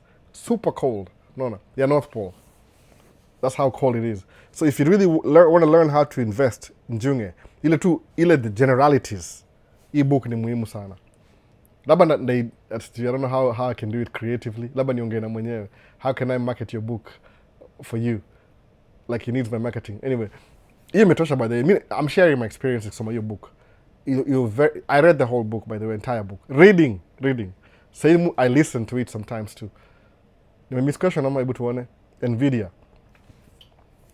So what's the name of the book? Nime type kwa nini. Ama pia nini. Tufanya hivi. Let's just be nini. I will teach you to be rich. Muta ipivo haraka by the way. watu wajua imezaibu nini. Kuna sajongu type I will teach you. Mutype na vitu mbili, two fingers, two hands, 10 fingers. Australia tuko 30 na ndio asubuhi inaanza tu. Nyi mko sama bana, mko sama Australia. Naona mko sama. Alberto, ni nini ulikuwa unajaribu kwa ile video ulikuwa unaendesha kwa snow? Nilikuwa najaribu ama nini? Ulikuwa unajaribu kwa ile video ukiendesha kwa snow. Nilikuwa job by the way, nilikuwa job kabisa. Nilikuwa job. I was working kabisa, I was working. Sikuwa tuna nini. No, whoa, that's cold. It's just December winter. So January, February, you still have 2 more months to go. But sometimes when it gets too cold in December, January could be mild. Alafu February tena ikuwe cold, alafu March ikuwe mild. Haikuwagi continuously winter. That's never happened since I've been here. Haikuwanga 2 weeks cold, mild, 1 week cold, mild. You fluctuate na ina increase back and forth. Nini, so Khalif Jr., I was working. Ilikuwa niko job kabisa. Sikuwagi nikimake video kama na drive truck niko job. No. Kuna mtu alikuwa una reply. Yeah, kuna mtu alikuwa na reply. Sitaki kusema jina yake. Kuna mse fulani hapa TikTok, yoga anaona comment yangu, alafu ana make the most negative comment. No. Negative, yani the most negative comment. Sijui jina yake nani. Enda mtafute mtamuona. Kwa ile video ile negative, yani a very negative comment. The first time alisema ati mimi naongea porojo tu. Alafu the second time alisema ati unafikiri, so the first time alikuwa anaongea kama mimi nadanganya watu wa Nairobi. Unajua aliwatu mimi ni I'm just an average TikToker, average TikToker. Naongea tu na accent ya American, naona. Ile tu naongea, naona. I'm just talking accent ya American accent, alafu just an average TikToker, naona. Ile tu mtu so za jaba tu kama kawaida. I'm just doing it for views. Naona. So akasema ati nadanganya watu. I think nikamwambia tu, I don't know what I told him. Nilikuwa very very neutral. Unajua wasa kama hao, ni ile tu you feel bad about yourself, alafu unafikiri kila mtu nikaa wewe, naona. Naweza mwambia ukweli kabisa, I'm not like you. Niliona channel yako. Zero. Like you, me, difference. Niko hapo uko hapa. Just to be honest, ni live. Hata iona hii video anyway, ni hater. I'm not like you. Naona. Nimeinvest so much stuff the last 20 years. Hata vile video yako, you're not even close to where I'm at. But because ni TikTok, I'm not gonna say that. No. Kwa comment, nakambia kwa live vile ni usikive nasema. Siko kama wewe, I'm distance, naona. Mindset yangu na yako, totally different. Unaona, ndakwa mjinga sana ingi kama wewe kwa comment ya mtu. Especially kama msa work hard kumake video. Kwa nini? Na understand how hard you have to work kupost video daily, by the way. I know the grind ya kupost video. And nobody pays you for it. Sijui kama mnaunderstand hiyo concept. Kama unawatch video mse. Okay, kama hapa hivi nimeinvest hapa hivi saa hii. Niko na vitu kama hizi. Hii ni kitu nilibuy. Naona hii. Si expensive sana hii. Godox, the cheapest brand available. Godox, naona. Iko na hii ni ya camera, ina reflect ile light ingine by the way. Naona reflect hii. This is what I invest in. Hii, kitu kama hii. Kumake tu video moja for free ya 1 minute TikTok. Naona, ama 2 minutes. I'm not like you. Wewe umeshika simu hata una context. Naona. So, if somebody took their time to make the video, alafu the least you can do ni comment tu, you go, sijui niseme hiyo jina ni gani, unaenda unawaharia kwa comment yao. Who are you? Ishindo hivyo. Wewe ni nani sasa unaambia hivyo? No. Ati yo niko Nairobi, kusema sasa, because you think I'm in Nairobi, hata hii ndio the most appropriate. I'm driving my own truck, I think iko worth maybe 200,000 saa hii, 180, value yake saa hii, ita increase, maybe ita reduce, sijui. I'm driving my own truck kwa highway kuna snow. So you tell me kama niko Nairobi, I don't have to tell you. Ukiwachi utajua exactly siko Nairobi. Kwa sababu Nairobi hakuna snow, unless uko Mount Kenya. Na kuna barabara Mount Kenya freeway. Then akawachi hiyo video. Then akacomment mara ya pili tena, something else. Sijui alisema nini next time. Okay, TikTok imezimika. I forgot to refresh. Inactivity. Acha ni restart tena. Hii ni throw off sana. No. Tuendelee na YouTube kidogo before ni restart TikTok. 1 hour. So, do you need to have enough capital to run a dump truck business for a few months? No, you do not. By the way, you do not. Inafaa tu unaanza na deni, structure. Because it's a very expensive business, lazima kuwe na prior arrangements. Sawa? Wacha nianze hii, okay. live was discontinued. Hope si reasons mbaya. Hope tu ni story ya 1 hour. After 1 hour you're gonna discontinue. Naona. Go live again. Go live. I think imerudi. Send me all the questions. Oh my goodness, it's terrible. Itarudi tena. Imerudi.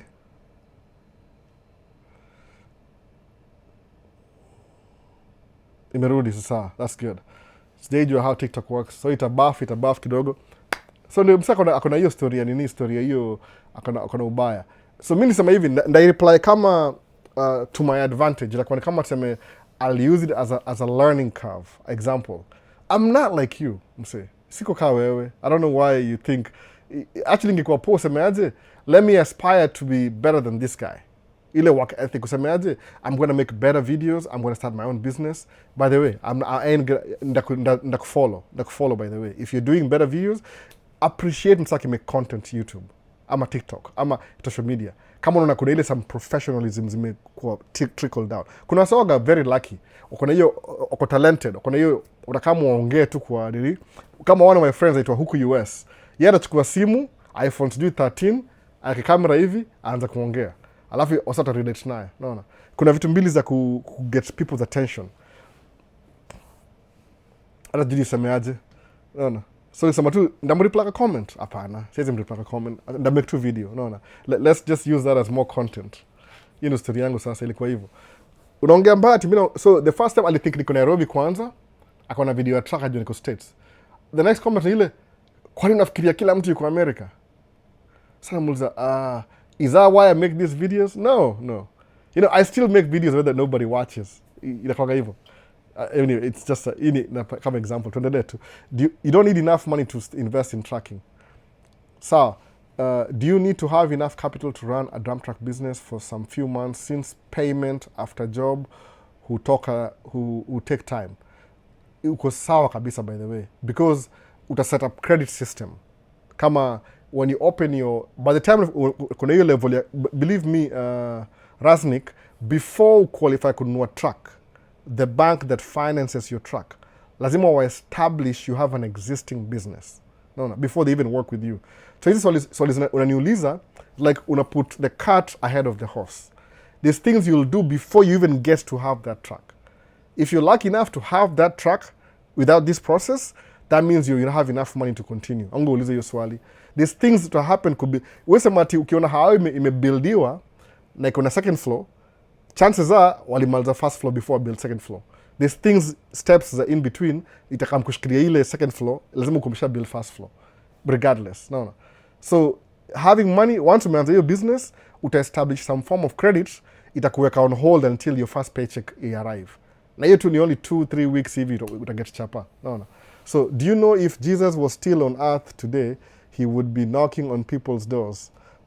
I don't even know. I don't know this Jesus guy. Who? I don't know. But I'm gonna bring you story. I'm just joking. I don't know if that would be. Do you have connections with construction companies in Washington State? Because I want to join. DJ, I don't live in Washington. The best thing you can do is don't ask me to help you. Get the motivation. Motivation ni hivi. What's the best example? Naweza patia motivation. Niliangusha hii pillow. Motivation is like this pillow. You can have motivation, we embrace, hebu tuone kama tumeka vizuri, Vikings. Uchukue motivation, useme, this is my motivation, we embrace motivation hivi, useme, I'm embracing motivation. Alafu live iishe. If I'm supposed to go to work, we tupe. Motivation goes away. No. Easy come, easy go. Unaelewa? Hope niko live bado sijui. Do they look good? Yeah, they look good. Motivation, that's what motivation is. Inakuja, you embrace it, ina disappear. The thing ile, like mimi, if I watch a video, for example on TikTok, alafu nikuwe motivated nayo, do you know what I do? Mui like, niku like, ama ile heart, na save, alafu na share. Sometimes I'll share to myself and share to one of my friends. Because hii video iko so motivating. Watu mu follow ni wale waso, they make me feel some type of way. Sawa? Of course, kuna wase mu follow and be, Albo hebu ni follow, na mfollow too by the way. I don't care. If you ask me to follow you, I'll just follow you. No, I'll follow you, so there's no problem, I'll just follow you, there's no big deal. Lakini watu wengi ni hivi, if sijui nisemeaje, acha kwanza niangalie, acha niangalie notes zangu. No, kama nina notes kuna video niko na watch, acha niandike notes nikumbuke. Yani what ni ile, it relates with you. If somebody says something in a relate na mimi, kama sasa nikiwatch video ya Malcolm Arnold vile nikamayolo, I was very curious, nikaiwatch YouTube. Apostingi video YouTube, by the way, ameanza juzi tu, na hiyo video ya kwanza imempatia sijui ni kama ilikuwa the last time ilikuwa almost 100,000 views, vile nikamayolo. Kwa nini? Because people are relating to that video. The thing ile, will he keep it going? Kwa sababu Malcolm Arnold, you do my reactions za vitu real, anapatia perspective, which is good too, kwa sababu anapatia perspective. Sometimes ni very funny, sometimes mimi simfuatangi Maisha States, by the way. Niliacha kumfuata Maisha States, nikamfuata na channel yangu nyingine, bado mumfuata, by the way. Sometimes hata ni differentiate, ndio asijue mimi namfuata, ajue namfuata na channel nyingine, unaona kitu kama hiyo. So inakuwa easy hivyo. So acha niangalie notes. Hii video ilisema nini? Ilisemaje? Labda nisema baadaye. Nisema hii book ni very inspiring, nikai-like, nikai-follow, nikai-share kila kitu. How it makes you feel ndio ina work. Si logic. Sasa yani, how does this thing make you feel? Ukirelate nayo, sema kama vile relate na mimi, nilienda tracking 3-4 times. Hiyo story mpaka mimi nikifikiria bado msikia kulia. Kwa sababu hiyo emotions sijaisahau. My brain always remembers. Yani niko na cheka na lia, niko na go through, I was on a emotional roller coaster. Roller coaster. Hata sasa niko very careful ndalia. Juu ilikuwa yani uchunguzi sijaisikia. Niko najua tracking makes money. I have 2 jobs, I'm doing tracking over the weekend. So it's like I have 3 jobs. The last 3 months sijakuwa na life kabisa. 0. Job, tracking. Job, tracking. Job. Hivyo 5 days niko job, 2 jobs. Saa 2 asubuhi nimeamka nimeenda tracking. From 7 to 4. Sunday from 7 to 4. So I don't have weekends, I don't have weekdays. Ni kulala, tracking. Track yangu inaenda, my relief ni ile break ya kwanza hivi. What happens? Nadunda. Why? Ati pre-trip. Si ati driving ni kitu unnecessary. Yani, man. Maybe I'm wrong. Tuseme tu I'm wrong. Maybe the lady alikuwa na judgment yake. Did you shower today? Did you shower today? Kambe, yes I did. I shower. Na huyu ni mzungu ani. Unajua wazungu shower once a week, by the way. Kama mjaijua. Wazungu wengi. Anyway, tuangalie TikTok hapa hivi. Kuna Master Gabu asemaje, what happened to TikTok ukatoka inazimika after 1 hour. I don't know how to hey, believe me, mimi sema ukweli kabisa, so danganyi. This is what I do, by the way. Mimi mufanyanga hivi, musema hivi TikTok, nasema I want to do a live on TikTok. I don't know how to do it, but I'll do it anyway. You know, if I let my mind procrastinate, I will never do it ever. Itakuwa kitu yani wishful thinking.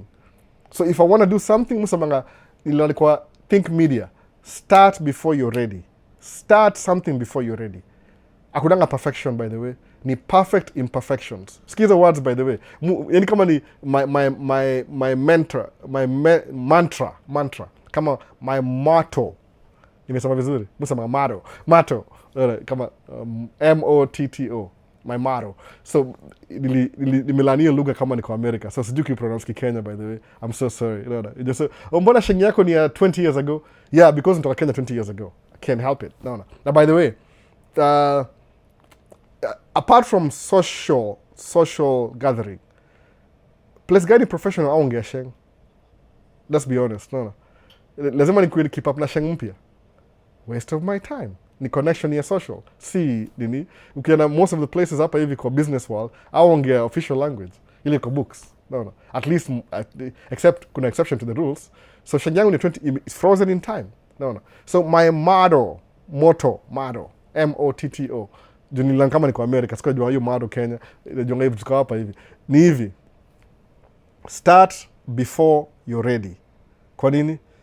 Because if you wait until you're ready, there's something called procrastination. No. Procrastination ile, you don't even trust yourself to do it right. by the way. That's what procrastination is. You don't trust yourself.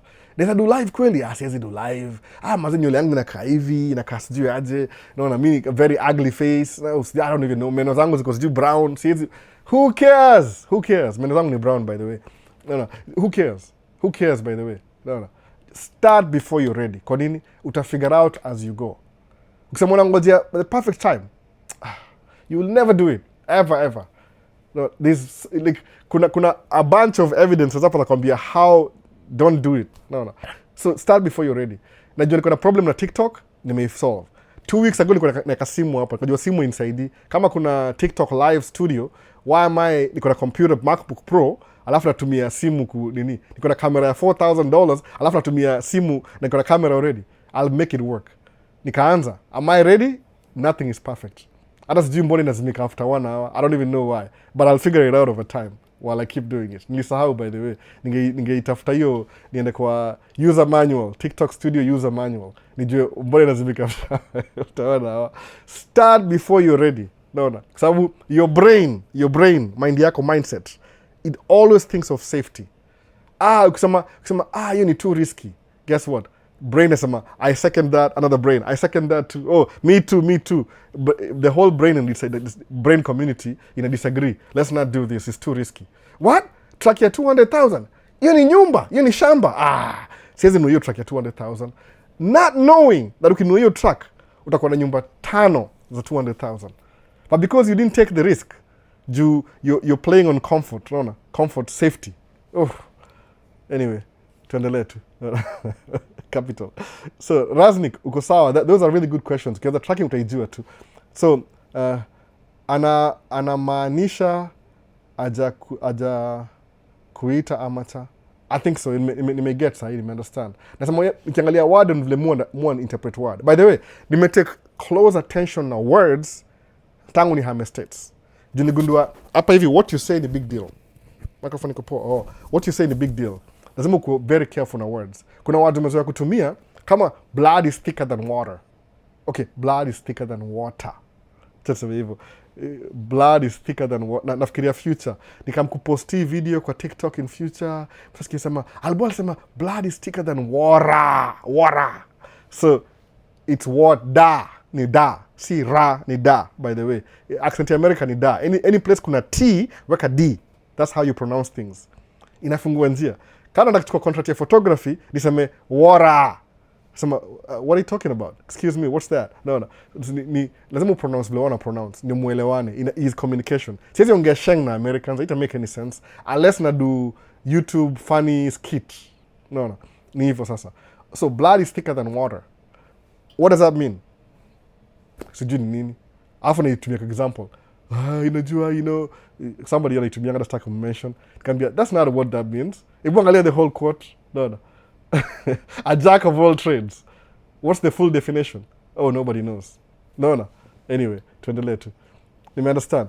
Mimi mse akianza kunishow nikuwe investor badala nifanye kazi na biashara naendanga mbio kwa Tesla mpya. Invest siku hizi wase wanafikiri ni easy kwanza hawa wanafanya forex. Hawataki kuwork. That's true. Unajua watu fikiri the easy way out. No. Easy come, easy go. Kuna crypto si nini, I will teach you how to be rich in the book. Kuna crypto si kwa mdosi. Crypto ni very volatile. No. At the right time you'll make money, you'll lose money. So Albo, if you're being hated, just know you're doing something right. I think so. No, kama nilimreach my TikTok ilimreach, by the way. So I think so. No. Alinichukia. Unafikiri kila mtu yuko States? So no, I don't really think so. No, I agree with you. It's just, do you have to write it down? So going to me a message privately, which means he needs attention. No. So Albo, check the spelling kwa title. Teach. Title. Tech. Okay, so sir. Thank you. Try tena. This is how fast I type, by the way. No. Cap lock. I will teach you to be rich. I will teach you to be rich. Correct. Wazi. Carlton. Carlton mse wangu. Alberto, Albo, Albe. Wazi. I will teach you how to be rich. Thank you for nini. Nimetype haraka sana. Ikasema spell check. Sasa ndio hiyo basi correct. Don't buy the wrong book. Buy the right book. I will teach you how to be. I will teach you to be rich. Yani ITYTBR. Ndio hivyo title. Sasa hebu sema, what's your thoughts on sound hire, HRE, and entertainment business? They're all travels. Entertainment is very tricky. Nikam understand how tricky entertainment is. Nini karibu nishike they're all travels. Inafaa nipigie simu tuongee nikwambie story. The guy that I did live stream 2021 I think, na nilifundisha entertainment business. Unajua kuna ile kushoot movie. When you're shooting the movie, you are the lowest kwa hiyo category. The lowest kabisa if you're making videos. But the only cheat code to make video ni hivi. When you're doing like YouTube, hii kama kupost kwa online, you're perfecting your skills, by the way. That's a funny thing. Start before you're ready. Kwa nini? Kwa sababu it takes about ni how many 21 days to form a new habit. Ukiform a new habit, alafu the new habit forms when you do the same thing, the new habit repeatedly. Naona? Hebu angalia live yangu ya kwanza mpaka saa hii. Ama Man Cave Talk yangu ya kwanza mpaka saa hii. Sikuwa na audio, sikuwa na video poa. Niko tu, I was just trying things out. Naona? Niko nafanyia, the first video nimefanya kwa bedroom by the way, one of the bedrooms upstairs. Second kafanyia kwa main floor. Watu yoko hapo mbele yangu tu. Audio was terrible. Hata hiyo video na recover ni post maybe next week. I'm going back to the old videos alafu niseme uzuri yangu mfanyanga hivi. I learned something from doing audio visual kwa hizi organizations. Sasa mungu na volunteer. So when you're doing videos, ini ya Dero Travels, nyi wengine nyamazeni kidogo kwanza, ini Dero Travels, yeni videographer, photographer, kila kitu. When you're doing videos, the most important thing kwa video, okay, ya kila mtu hii, kama una post TikTok, 50% ni video, 50% ni audio. No. Do not neglect audio. Actually, kusema kweli kabisa, 60% ni audio, 40% ni video. Kwa nini? People will watch a terrible video with good audio than a good video with terrible audio. No. Guaranteed. You know that. So, kuingia kwa ile cinema industry, the people who make the most money ni ma-producer. Wale, kama unaona Coming to America, naona, vile ni kama Mayolo. Hiyo ndio Coming to America. Hiyo ndio title yangu. Coming to America. Vile ni kama Mayolo, naona. If Coming to America, if that's your movie, for example, vile ni kama Mayolo, the guy hula ali-produce, executive producer, ndiye alimake do. See cameraman, you have to do a couple of movies before you make that kind of money. Maybe 3 or 4 in a year. Movie you take 3 months sometimes kushoot. Na shoot, yani muangalia movie kishutu nasema, I admire that. Kwa sababu unajua kuna hizi makadi za nini, okay, inaongea Daryl sahi. Nyo wengine tu hold on kidogo tu. Kuna hizi makadi ukitumia, sina kamera hapa. Kutumia kamera kuna SD card, ile SD card. Sawa. Movie utumiangi SD card au tumia CF Express cards. Niko na mbili, kamera yangu moja iko na CF Express mbili. Hizo kamera si cheap. So movie, one scene, one memory. One scene, one memory. Wanaiandika, wanaiweka kando. One scene, alafu kimaliza hizo memory zote hivi, wanatumia once, wana download, wanaziuza use marketplace immediately. So kinua used goods from a movie ni kama brand new. So it was only used once. Lakini it's in the budget. So best yangu huyu millionaire, you invest in movies. That's where you make the most money. Ni kama kuwa na trucking, driving your own truck and owning it and less middlemen, that's how you make more money.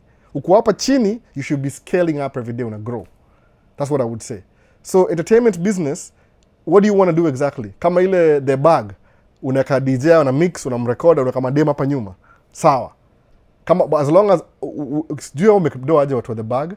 Nimeona video yao moja ilikuwa na ads. So sijui maybe ilikuwa na ads. Alafu kitu moja ni funny, hiyo set ya the bag, whole thing. Mwambianga wife. Imagine somebody, I don't know which organization, African Alpha Entertainment or something, wanna do you the bag show twice a month or something.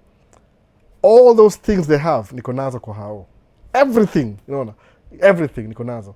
But I don't do entertainment mimi mwenyewe. I have everything. Kuna DJ set, camera set, 4K video, computer edit, kila kitu. I can do that thing right now, tomorrow, if I want to. Lakini sina hiyo, no. So, sina hiyo idea, sina team. So entertainment ni tricky.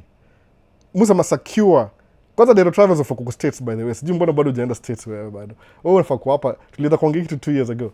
Anyway, nakutafuta tutaongea. Acha tuatie story mob sahi. So Raznik asemaje? Thanks for the insight. Nashukuru sana by the Raznik. So fanya hivi Raznik, uko inspired, you have very good ideas. Now take action. Take action. Yani kama unasikia story na kuinspire, usi feed off inspiration only, by the way. Niko naambia ngade moja best yangu sana ako Nakuru huko hivyo. Karibu niseme jina yake. Nakuru. Nimwambia okay, aliambia one of his best pastors ni demo church sana, ni Joel Austin. Kama za kwa nini? Sababu Joel Austin adwell na mambo ya Bible kama going to hell, sijui tormented with fire and brimstone and sijui whatever. You do deal na motivation. You motivate ma audience wake. Sawa. Nikamwambia the problem is you can't feed off motivation alone.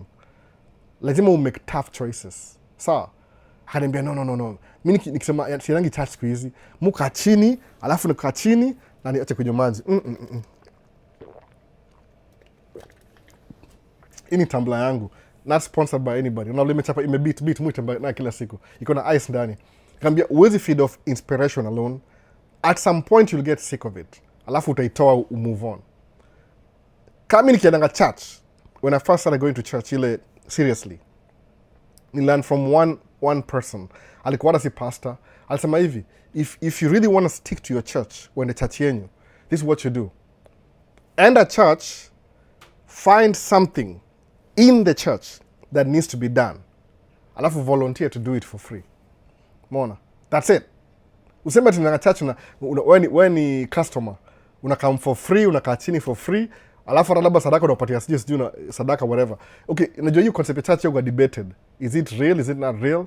Mo believe church ni a community of believers, like-minded people. Mo believe hiyo ndio church.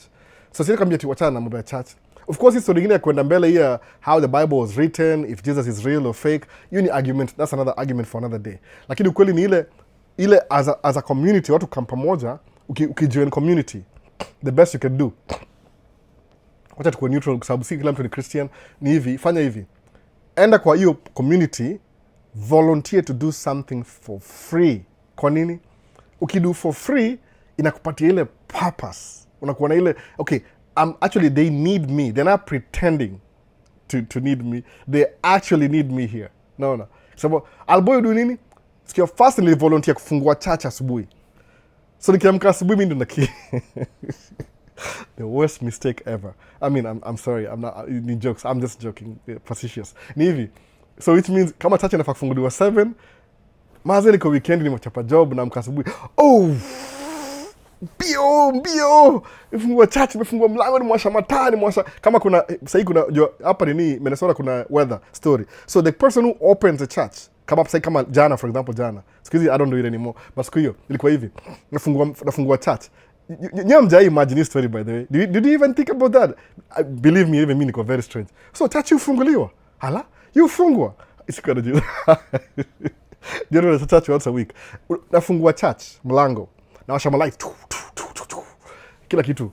Ilikuwa very interesting, by the way. Kama maswitch juu ngapi? Hizi za juu, hizi za mbele. Alafu nawasha AC. Kama ni AC, kama kuna nawasha heat. Alafu unaangalia, iko clean. Unachukua vacuum na wasoni get touched by sijui 11. Wewe ukijua 7, 8. Snow imejaa nje. Unachukua snow plow. Unapanguza snow kila kitu, unaangalia parking lot. Hiyo siwezi clean hapo hivyo. Unamwaga chumvi. Alafu ndio sasa narudi home kwenda kung'ara ni device suit nikamchat saa 11. Umeona? That's what I used to do. I did it for like 2 years. Kama ni hard sana. Kaniambia, hey, Albert, can you volunteer to teach the youth the Bible? Nikamwambia, I don't even know anything about the Bible. Wacha tu story bomba hapa. Unafikiri wewe wacha tu. Nifanya CRE Kenya. niko nasoma tu CRE enough kupita hiyo test ya KCSE alafu nimalize. I knew nothing about nothing. Kaniambia, well, it's very simple. Unaangalia hii lesson ya this week, unaisoma Monday, unaigusia Tuesday kidogo half an hour, Wednesday half an hour, Thursday half an hour, alafu Friday unaipractice kwa mirror, alafu kama weekend ikifika uko nayo ready to go. Unaona? Yaani by the weekend uko ready to go. Alafu nasema the first time nimeenda ikakaa chini na wasee. Waliuliza maswali niogopa. Why do you think nakanga hapa live naongea na wasee? Nilitoka kufundisha watu church, watu mambo ya Bible, things that I don't even know myself. But because I fundisha I don't know, nika learn something. The art of reading a book and getting information out of that book. Ukiangalia video zangu za Maisha States in the beginning 2023, nilikuwa nasemanga hivi, kama hujui kusoma book, anza na Bible. Kama ni Christian, kama ni Muslim, anza na Quran. Sema aje, I'm gonna read ni extract information from e-book. Whatever they tell me to believe, let me check, show me where it says I should believe that. You will be surprised, by the way, and unfortunately, nakupatia spoiler alert. If you start reading, you'll be very surprised. Sema, I thought it said, but no. Ati Bible jakombe, no. There's no verse for that? No. Are you? No. Anyway, another story. Volunteer kwa group yako. Kama wewe ndio uenda kwa party, uende clean dishes, sweep floor. Kasi siku hizi mwaga na do vitu volunteer sometimes. Naweza na mali nipiga watu picture for free, by the way. Free photos. Professional kabisa, professional. Na baba hii light kila kitu like I'm getting paid. I do it for free. Do you know what I learned by that? Sababu when you're doing things for free, hakuna criticism. Alafu una grow without the pressure. When somebody is paying you, hata mwaga nervous. Mwaga yani 10 times nervous when I'm getting paid than when I'm doing it for free. Freelance equals so good that I don't have to impress anybody. No. But when you're getting paid, hata ujaanza kustress, yani blood level. Best yangu mmoja do weddings kumoja, best yangu fulani, ni best yangu sahi. Tumekam kwa wedding place, alafu ameangalia hivi, wedding kumbe iko outdoor. No. Kama na watch, I don't think I watch anymore. I got watching it 2 years ago. Kaniambia, hey, mazi albo, ni aje? Mazi mushoot na Nikon. Uko na Nikon? Naambia, Nikon? Itakuwa Nikon. Si itakuwa Nikon. Nikon. Kaniambia mushoot na Sony. Kwa nini mbaya? Mazi nilirent lens, but sina ile juu wedding ceremony ilikuwa outdoor. Sawa? Sijui kama mnajua hii story by the way, watu wa camera. Outdoor lazima uweke ND filter. Ndio ifilter ile sunlight. Akuwa nayo by the way. Na ndio akona half an hour wedding ianze. Lucky enough, hiyo lens yake size, niko na hiyo lens hiyo size. Nikampatia yangu. I saved this day. Alilipwa though. Unaona? Nikamdrop airport pia. Anajijua, nilimdrop airport. Sikiza amezimika, amepotea tena, amekuwa very busy. Ni photographer, side hustle by the way. Alikuwa from out of state. He's so good that walimuhire from out of state, akuja achukue picha, alafu akarudi tena out of state. Unaona? Anyway, tuendelee. Volunteer kwa group yako. Wacha kusema ati unakaa mtu unakaa alafu unaishia. Naona. The translation is also completely different meaning. What does that mean? Movie is father and check original meaning of word Bible in translation. Oh, when I get nitty gritty, Miss Nelly K. I don't even want to get into that right now. It's very tricky when you start reading the whole thing. But I realize kile unaambiwa kuna propaganda na kuna real things. Naona. Hawa wanaitwa prosperity pastors. I don't see you. Another topic. I really like your talks, Victor. About the story. It's very tricky. What wanganini? Talk about Somali and Trump hate. There's nothing to talk about Somali and there's nothing wrong with Somalis. What's wrong with them? No. They live in Minneapolis. Utatokaje a very hot, dry place in Somali kuja very cold, -16 temperature Minneapolis. Are you going to do that voluntary? Hebu niambia, how many volunteers? Who wants to move to Minnesota? All of you maybe, wala kwa Kenya. Nakohoa, nilikuwa jana below 0 temperatures. Kwanza leo, watu wengine wanapeleka toi tutakuwa outdoor leo. Sijui temperature itakuwa how cold, let me check. Who wants to leave Somali itakuwa -15? Oh my goodness. Celsius. -15 Celsius temperature leo. I'm not kidding. Hii simu sijui kinawezekana. Out of focus, cover my eyes. Haiwezi onekana, light is too bright. Hebu tuone. Where is the camera? Camera iko wapi? Haionekani, imekataa. Minus 15. Angalia tu Minnesota weather right now. Utashangaa. Tuende kwa thanks for the insight. Alafu tell us about Trump golden visa, a path to citizenship. Oh, very simple. Just give US $1 million, you become a citizen tomorrow. Mimi nakwambia ukweli kabisa. If you have $1 million, you don't want to be an American citizen. Anyway, another story for another day. If you have that $1 million, no, you don't want to be an American citizen because you already have it. One last question. Second hand and a new dump truck. Lastly, which model is good in terms of reliability? Brand new. Raznik 3375. Story yangu mimi. I bought my truck 2020 October 2nd. Mukumbuka mpaka dates, by the way. If you watch my videos 2020, see Maisha States channel. Naitwa Alhal. Ilikuwa hourly pay. Nichangiwe jina because somebody made fun of me about your hourly pay. So I changed the name. Ilikuwa hourly pay. Hourly, ukiangalia dump truck yangu imeandikwa hourly pay. Hourly pay was my YouTube channel. Hourly pay. Send it to Alhal Incorporated. Alhal INC. Videos are from 2020. I was shopping around for trucks. October 2020. Actually September on the buy your truck. But it took 1 month before it's ready. Nililipia truck, nikangojea 1 month. Buying a brand new truck. Raznik 3375. Which is paid off in full, by the way. I paid it off this year, September. Brand new truck. Niambie problems. What have I fixed in that truck? Man. Oil change, tires, the regular maintenance. Haijajaribu kitu yote major. The only thing nimefix ni airbag lilipuka once in a while, ilikuwa dereva akiendesha alisahau airbag nini, shock ilivunjika, aku notice ikatoboa airbag. So I had to fix the whole axle, 2500. Ilikuwa negligence, but ni dereva ajuangi vitu kama hizo. Mimi ningejua yangejua. Okay, what else? Belt, ile belt ya serpentine belt. Nimebadilisha coolant reservoir twice. The first time ilikuwa because you had a hole, si hole ile mount iliharibika. Second time ile sensor iliharibika the other day. No. So no big deal. So badilisha tu simple maintenance. 5 years. Truck iko na problem yote, by the way. I'm hoping another 5 years iko na problem tena, but I'll probably sell it. Anyway, so that's why go brand new if you can. If you can't, start off with a used one in the beginning. Build, always scale up to the brand new. Especially if you're driving it, you want comfort. Wataka ile Mercedes yako ya 5 days a week, truck yako kama Mercedes. Sababu angalia, ukinunua Jeep, kama unapenda Jeep, ama unapenda, I don't know watu wapenda gari gani, kuna Jeep, kuna Ford Bronco, kuna Range Rover. Ukidrive Range Rover yako, nunua truck Range Rover. Kwa nini? You'll spend more time in the truck than in your car. No. Mimi niko na Audi Q7. Mimi drive once a week. But Audi Q7 yangu ni Volvo dump truck. I drive 7 days, 6 days, 5 days a week actually. No. So, nunua brand new. But if you can't get brand new in the beginning, just to get you started, start with a used one, but looking towards brand new from day one. Sasa, itakusaidia sana. You'll never regret it. And don't listen to people who've never bought. Sometimes people have a tendency, you listen to somebody who's never bought a brand new truck, alafu convince usinunue truck mpya, and they've never bought one themselves. Please, karibu niseme jina mbaya. Don't do that. No. Always follow people who are doing exactly what you want to do.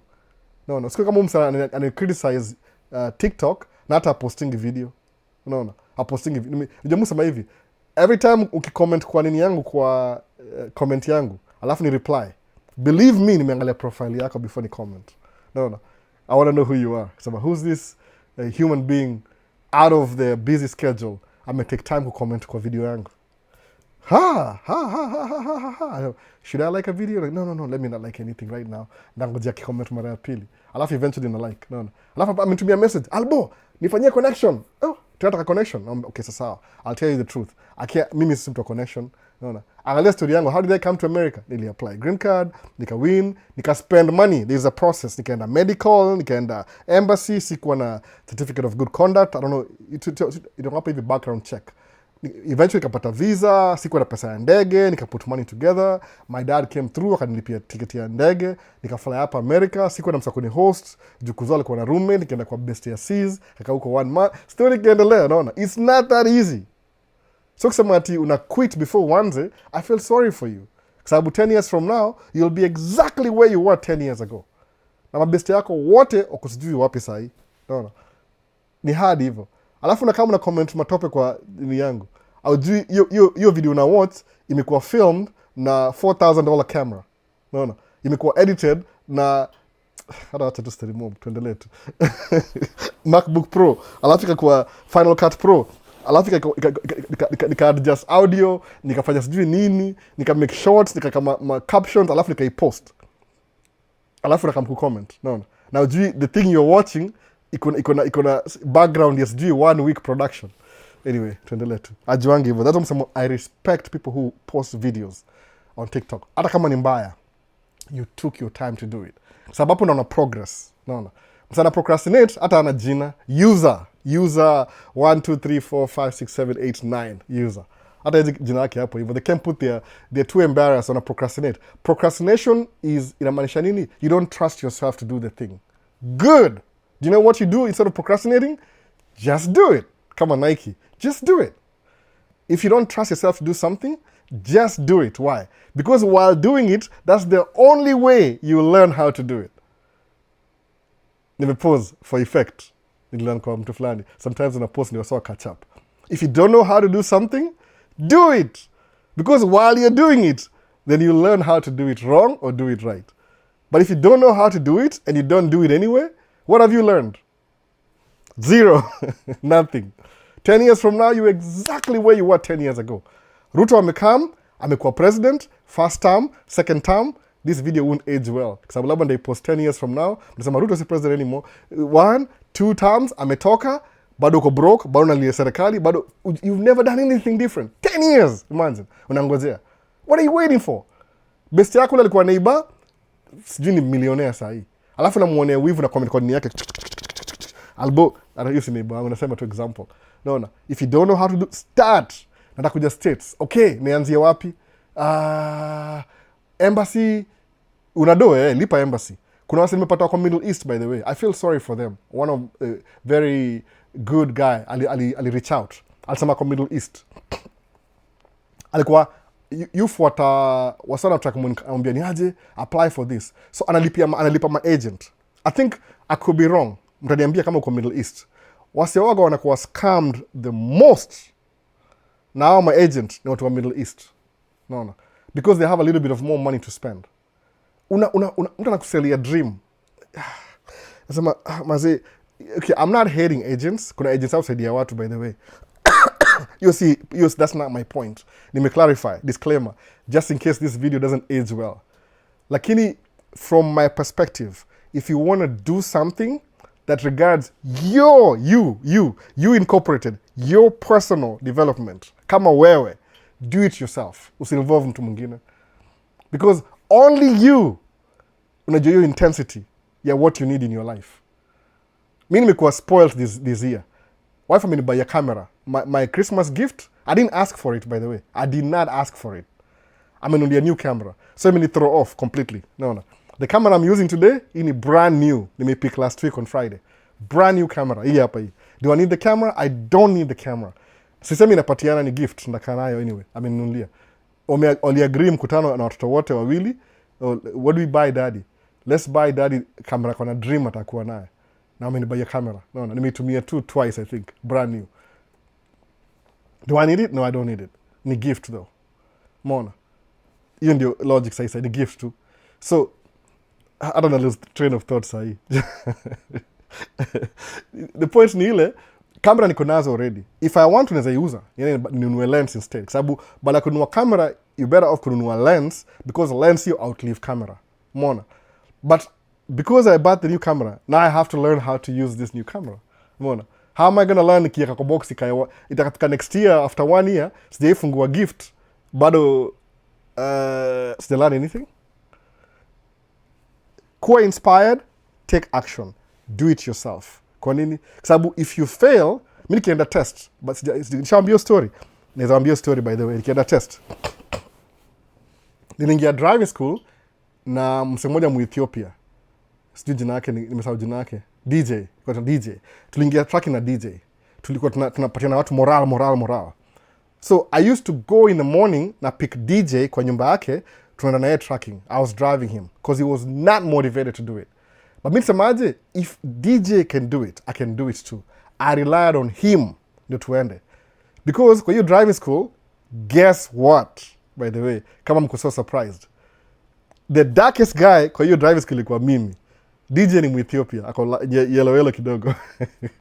Ako midway. No, mimi niko na ile complexion ile ya apple ile. Itangaje ile apple ile towards the end, ile the darkest. No. So hapo. So I was picking him up na yeye. Okay, after 2 weeks akataka quit. After 2 months I think akataka quit. Tukamaliza training by the way, clean. Then what next? Tukaenda test the first time. Tukafailishwa si wawili. Wazungu wote walipass by the way. That's almost samahani kama ilikuwa ubaguzi. I'm being honest. Because we were better than these guys. We knew we were better than them. But sometimes kwa mweusi hapa America, you have to work twice as hard just to be average. Fail the first time. Tukafail the second time. Do you know what DJ did? He never went back to school. He never went back for the test. And he went back to his life, doing the same thing. Nothing happened. Nikenda the third time. Nikafail. The fourth time alas kutestiwa, niko nimesema hapo hivyo akasema we ran out of time. The fifth time, which is the fourth time nikatestiwa, I passed. Nothing happened. Napigia DJ, he never answered my call. Tulimit 10 years after. No. DJ nikimwacha kwa na drive the newest Toyota Camry back then. Tukimiss na yeye, niko nisha drive new, niko na Audi. No. Namwambia DJ, I have my own truck. He didn't even want to talk to me by the way. Alini shash. Akanifukuza huko hivyo. But ikamuza, so where do you live now? Akaniambia sahi alilose nyumba zake 3, anaishi na roommate fulani mahali neighborhood. Nikasema tu, did you get your license? Oh no, I forgot about that. I'll never do that again. Kamuza msee, and he's older than me by the way, way much older. I think 10 years older than me. Alinishash, I don't even want to talk about tracking. Akaachana naye. So ana blame failure yake kutekio step ya kudu tracking na hakuwahi maliza. Naona. Sijasema story yake by the way, maybe nimeisema. But kuna details kwa hiyo story by the way. Labda itakama vile tunaendelea kusema. Kama unakudu kitu advisable, just do it. Figure it out as you go. No. Ukingoja ati listen to what your brain tells you. Your brain is always trying to protect you from reality. Reality. I don't think your see ile RAM, ile storage, SSD, computer terms. Mimi sijui psychology, najua computer terms. Background yangu computer science by the way, if you're surprised. Hardware, software, nisoma computer science after high school. Niliingia computer science college, nikasoma computer, whatever. So computer. Your brain knows what you give it. Kama una information, I'll teach you how to be rich in your brain. It will never think about how to be rich. You have to get that information into your SSD card, ndio kama you retrieve kwa RAM, ndio you process, ndio you make sense. Naona. Ukirecord video, let's record video, tutumie simu, chukue simu yako iPhone, urecord video, alafu uache hapo kwa memory, alafu ukae, alafu record ile uache hapo ukae, usiwaizi, alafu uzipost, nobody will know you exist on TikTok. Naona. Lazima uitoe, we edit, we post, then you can know who you are. Naona. That's it. So kusema ati faith, no works, no action. DJ mpaka leo, ajai drive truck. Sahi, at this level, it's been maybe almost 18, 19 years. Tangu tuke truck mimi na yeye. Maybe 18 or 19 years. 18 years, I think. Sahi, I can hire him as my driver. Imagine. 19 years ago, tulikuwa on the same level. He didn't really, hopefully I'm advanced, but I don't think so. Alikuwa na procrastinate everything. No. Hata kuwa na watoi, akuwa meoa, nasema marriage is too risky, sijui. Mi sijui. Mi, hata kuanza marriage, kama wasewa juwangi by the way, kama mjuwangi. Mi na baby mama situation, my oldest kid see a wife. Who cares? No, that's my life experience. Sababu, your brain, your SSD, tutumia computer term, your SSD will react based on the experience you've had. Unaona? So msamangaje nilisema ndaamua, I don't want to fail in marriage again. So the next time I marry somebody, jumini ndioa, ndameshwa nisi fail. Is it a bed of roses? Absolutely not, by the way. Minisema, because niki get somebody else, nikioa, kama wife, tumekuwa married for 11 years. I pay 80% of the household bills. From this year, 80%. tuseme from last year ilikuwa 100% ama maybe 95 or something. Kasabia sema, oh, but I pay for Netflix. Naambia Netflix si part of family bills. Hiyo ni luxury. No. But okay, sawa. Okay, 98 negotiable. Nisema ndalipa bill. Sababu one of the bases why my first relationship didn't work is because I was broke, according to me at least, and everybody else around me, ile crew yangu. I was too broke to be with this girl who was above my pay grade. I mean, whatever that is. If that was the reason, I don't think so anymore, sahi. Sababu, she's still around. Namuonanga. No. I don't think so. If that was the reason, I don't think so. Maybe something else. But human beings are not so complicated. Human beings are creatures of habit. So mse kama alikuwa na do kitu 10 years ago, chances are they're still doing it to this day. No. Tuendele Q&A. Tumetoka hapa nje sana. No. So one last question. Okay, Shamal, one last question. I will teach you to be rich in your book. I will teach you to be rich in reply mara ya pili. Alafu kuna Vincent. Vipi Vincent? Mechelewa ni aje? Daryl sema, okay, win, W. Sasa, TikTok. Tulienda wapi TikTok? Tulikuwa wapi? Tulikuwa kwa Nelly K. Mention the Christianity Nelly K imetoka. Anyway, I really like your talk sana. Hawa wanaitwa prosperity pastors. Every pastor is prosperity, by the way. Unfortunately. Hakuna mpoa, by the way. Hakuna mpoa. Abikweli kabisa. Every pastor ni prosperity. 100%. Niulize why nakwambia. Mood nao kila siku. I'll tell you the truth. Hata kuongea. Yani, in my line of work, my line of sile work, I'm a truck driver, owner operator, blah, blah, blah. But I do video on the side. Move volunteer, photography, video, podcast, all that move volunteer on the side. Most of my podcast ni mapasta wakiongea. So na hata weekly, by the way, I think mudu 2 podcasts every week. For free. I'm doing it for free, by the way. Hoping it makes some sense baadaye. But they want to see how it feels like. One of the pastors may suggest nilipwe. But to me, sometimes you learn by doing things for free. It's not free work. It's free. They're not paying you too. But you're learning by acquiring the knowledge. Sawa? Because they expect a good podcast. I'll tell you on your podcast kwa Maisha States. Kama kuna video. Sikizi mu post video Facebook. Maisha States Facebook channel, Facebook page. Utaona video flani ile has nothing to do with Maisha States.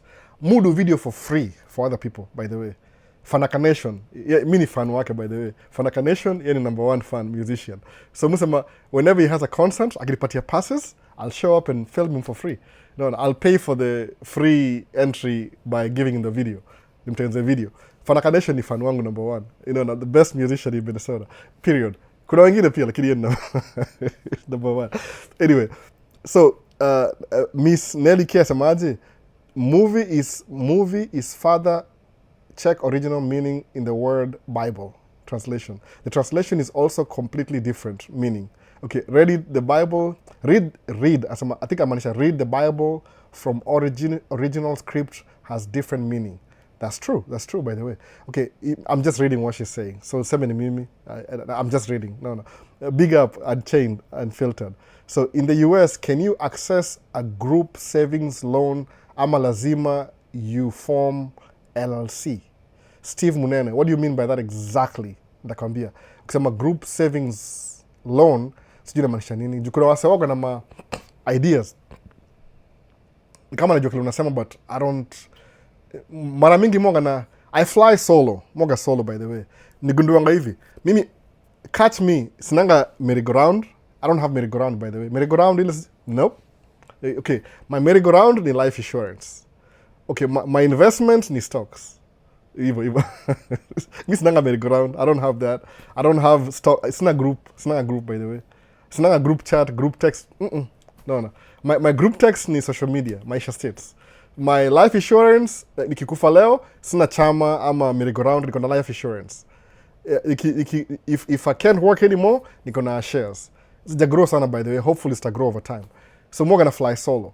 So can be a group thing about though, I rarely get involved.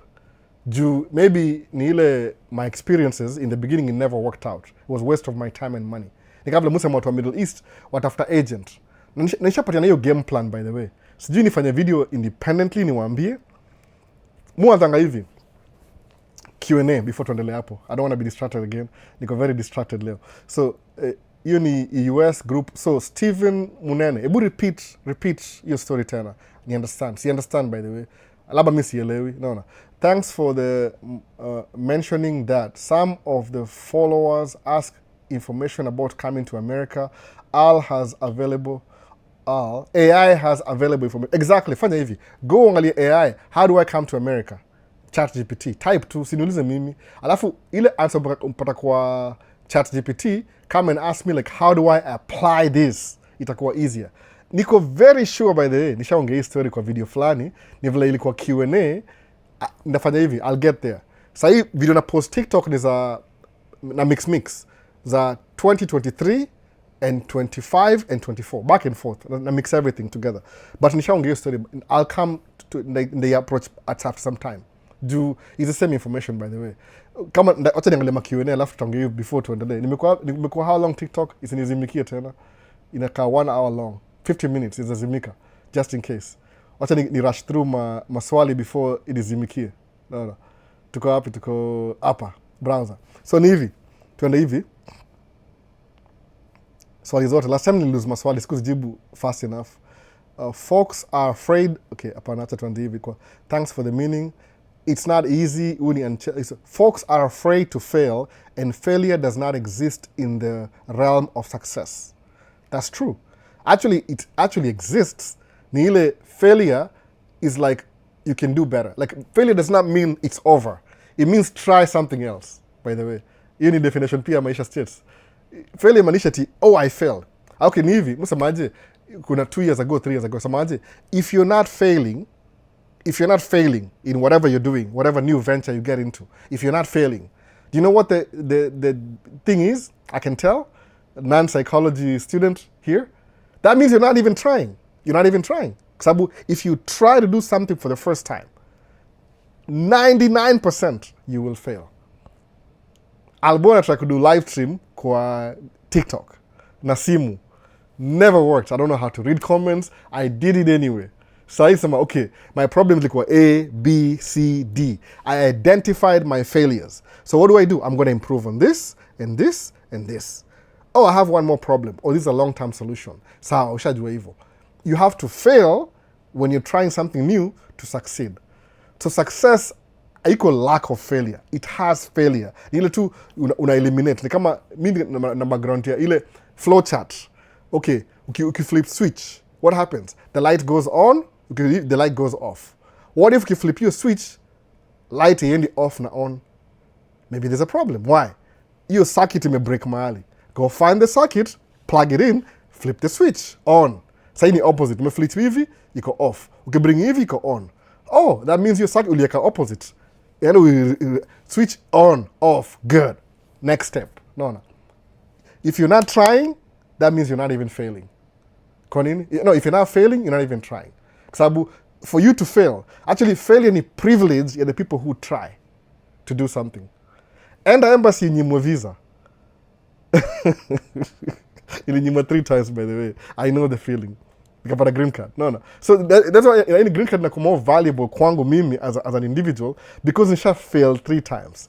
Tracking is more valuable to me because I failed 3 times. No. I was trying. Didn't even know what I was doing. No.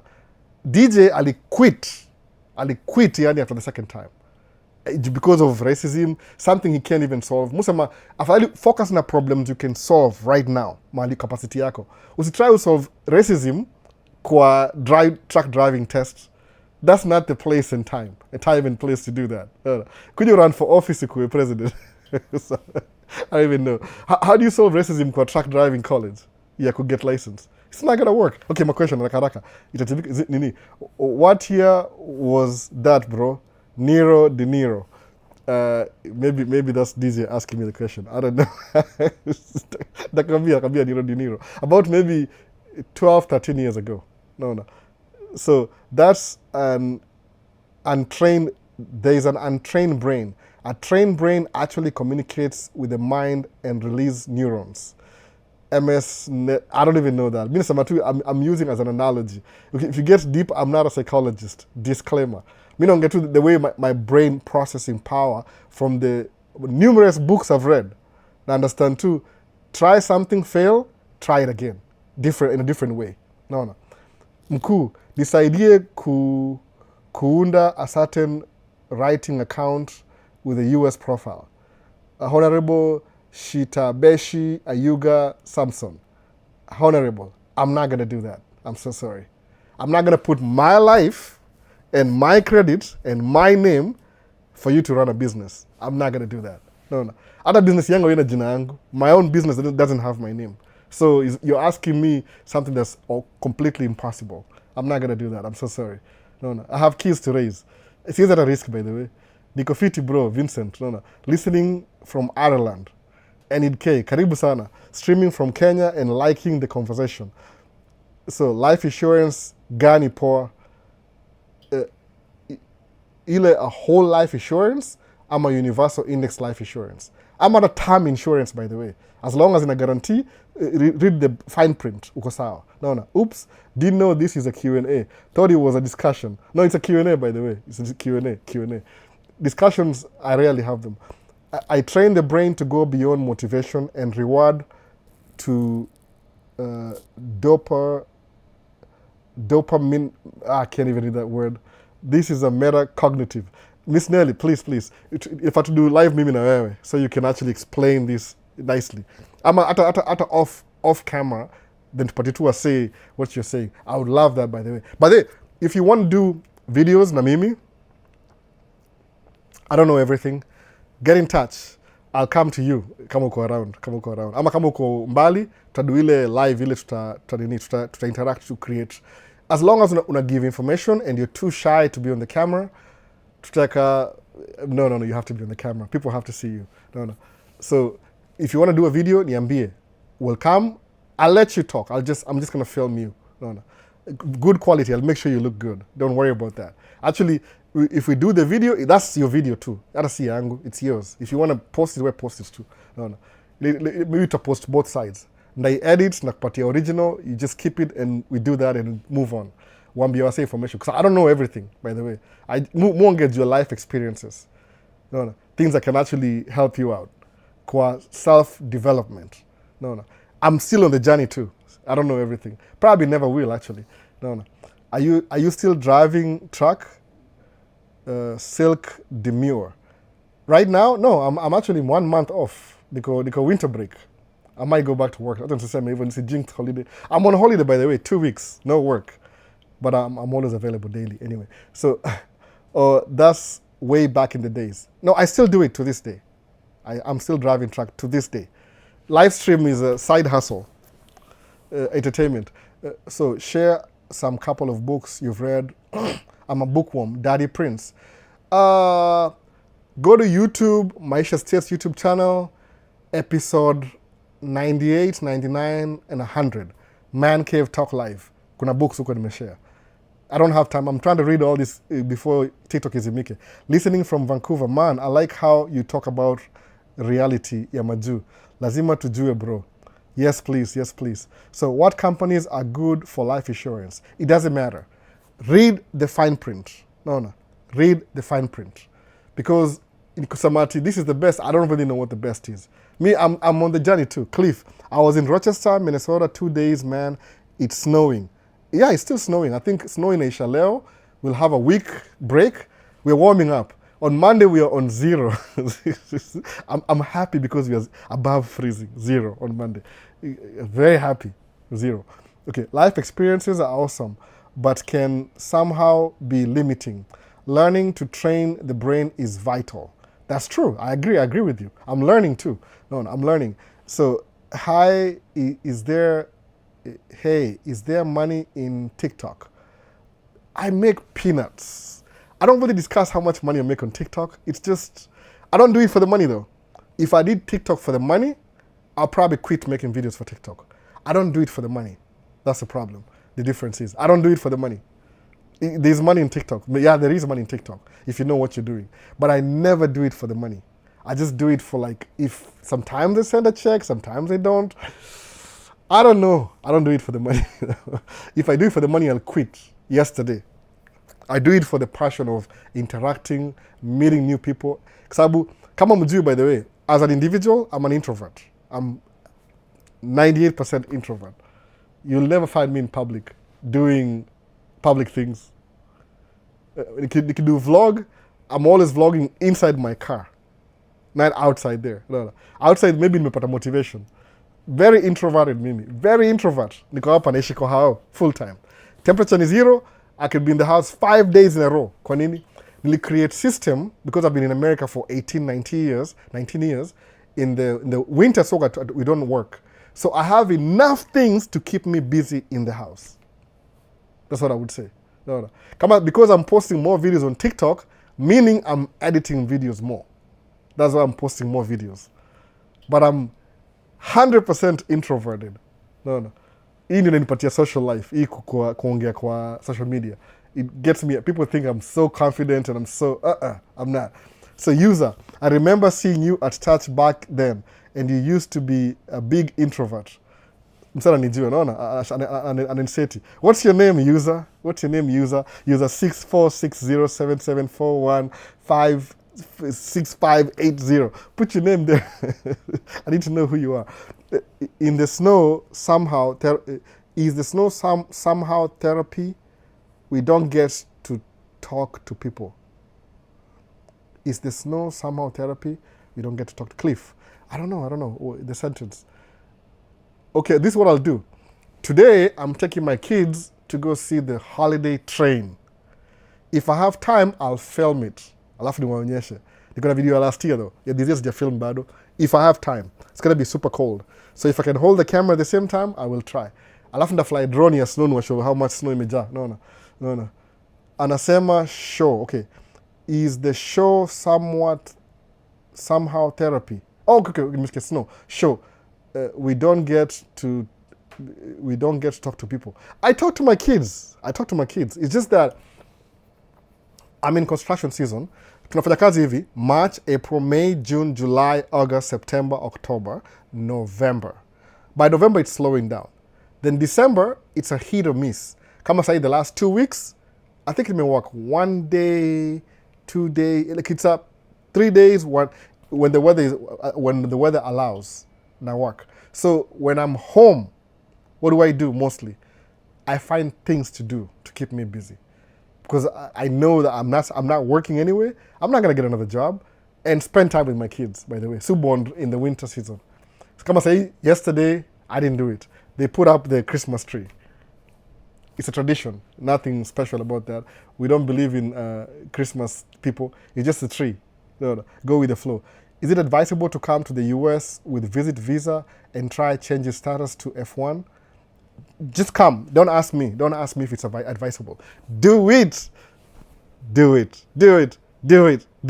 Because if you can be is it advisable to come to the US with visit visa, then change to F1? That's a loaded question. That could take you 2 years from now if you start processing from the beginning. But if you have a visa already and you're thinking about it, don't even think about it. Sabu thinking means you're not gonna do it. Sabu, I'm still thinking about it means I'm gonna go back to my SSD memory and find 1,000 reasons not to do it. Then I'll come back and tell you, after speculating and procrastinating and building castles in the air and considerable research and development for this product, we as a company, as the CEO of my brain, decided it's not a really good idea. Why? It's too risky for my life. So what do? Una override brain yako, you just do it. Believe me, you just do it. No. Me, I never thought nakuwa mbele ya kamera nikiongea na watu. I tried. Nawasha kamera hivi, hi. 5 minutes, I'm still saying hi. Oh, man. Okay. Let's do it again. Hi. My goodness. 2 months before the second take. 6 months before. Okay. I'm never going to do this. No. So just do it. Come with a visit visa. Come over here. Try and get an F1.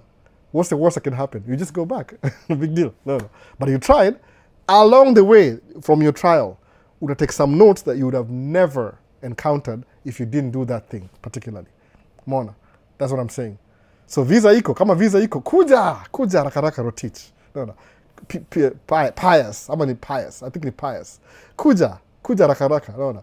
Look for a friend, kuja visit, just try and fail. No. Try and fail than not try at all. Mona. Because you try and fail, that's who I am today. Mimi ni trial and failure. A product of try and fail. Actually, ni hivi, I'm a product of 3 times fail. Failure rate yangu ni 75%, by the way. I'm doing really good, right? So, mufajanga hivi, if I'm trying something new and I fail 75%, I know it's working. Scary irony. No. I'm flipping my brain upside down. Imeka hivi. No. If I try something and fail 75%, I know it's working. If I try something and it's too easy, nandakushuku. I know that something is missing. No. It's too easy. You make it too easy. Song ya BN. Nakumbuka kwa sababu I was there, I was recording song ya BN concert. Record the whole concert. I don't know who I was supposed to give the video to. Somebody got me in with tickets. I can be record, take pictures, okay, whatever. Do I know BN personally? I don't even know him personally. People say I look like him, but I think he looks like me because I'm older. But no, you make it too easy. If it's too easy, I'm not gonna doubt. No. But sometimes some things are too easy and they get easier. But you have to start doing them to realize they're easier. So kama visa iko, kuja hapa rakaraka. Hello bro, DV lottery iko open ama bado. It might even, this year kama itapita tunaona. So Maggie, you are encouraging, your encouragement to many of us. That's what nasema hivyo. Kama na encourage, so chukua your encouragement, you're the shield of encouragement, to be your shield could take action. Ukisema ni encouragement peke yake inakuwa entertainment. No. That's what I learned from, watu wengi were in a church, for example. You listen to the preacher preach. For 2 hours, you're very encouraged. No. Dopamine iko 110%. Then you walk out of church like this, boom. Leo ni Sunday. Walk out of church, boom, like this. What happens? Dopamine naisha. No. Fizzles. Sijui na Kiswahili, by the way. Fizzling. Back to default setting. So church ilikuwa 2 hours away. Sasa una watch football. Yeah. Ulisa mambo ya church. Kwa nini? Ilikuwa inspiration. Try this experiment. Skiza inspiration, start taking actions towards your inspiration. Usingoje 1 month. 2 years from now, go back or revisit your story. Sema, who inspired me to do this? Sema, oh my goodness. Ilikuwa 1 sentence, 1 paragraph, 1 speech. That's it. No. Ilinitoa mali nilikuwa pale mpaka saa hii. Mwambie nga wife hivi, whatever happens, it's ongea na discussion in your life. The worst thing you can do is be the same person you were last year, this year. Worst case scenario, let something else change in your life. Just a little bit. No. Something. Sijui kama TikTok iko active. Acha nitry kutype isizimike. Something change. Some change. Let's say some change. Some change. Maybe itaendelea sana. So Mike asemaje? Na sweat juu kuna hit hapa, by the way. Nimeka hit hapa kwa face yangu. Imezimika. Oh man, come on. We're back to YouTube sasa. No, back to YouTube. How many? 3 o'clock. I'm running late. What time is it? 2:59. 12. 1, 2, 3. Sawa, YouTube. Tufanye hivyo wase tumalize. I'm supposed to take my kids kwa place flani in an hour from now. No. An hour, 4:30. So niko na an hour and a half. So tamaliza YouTube hapa sahi. Labda tabaki TikTok sijui. So YouTube. No. Peace. See you on the next one. Maisha kila kitu basi.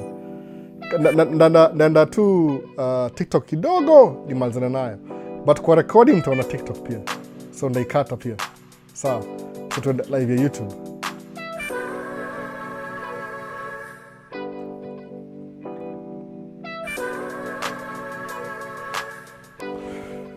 fanya hivi, hata time inaniishia, it's 3 o'clock. So I say see you in the next one. Peace. I'm out.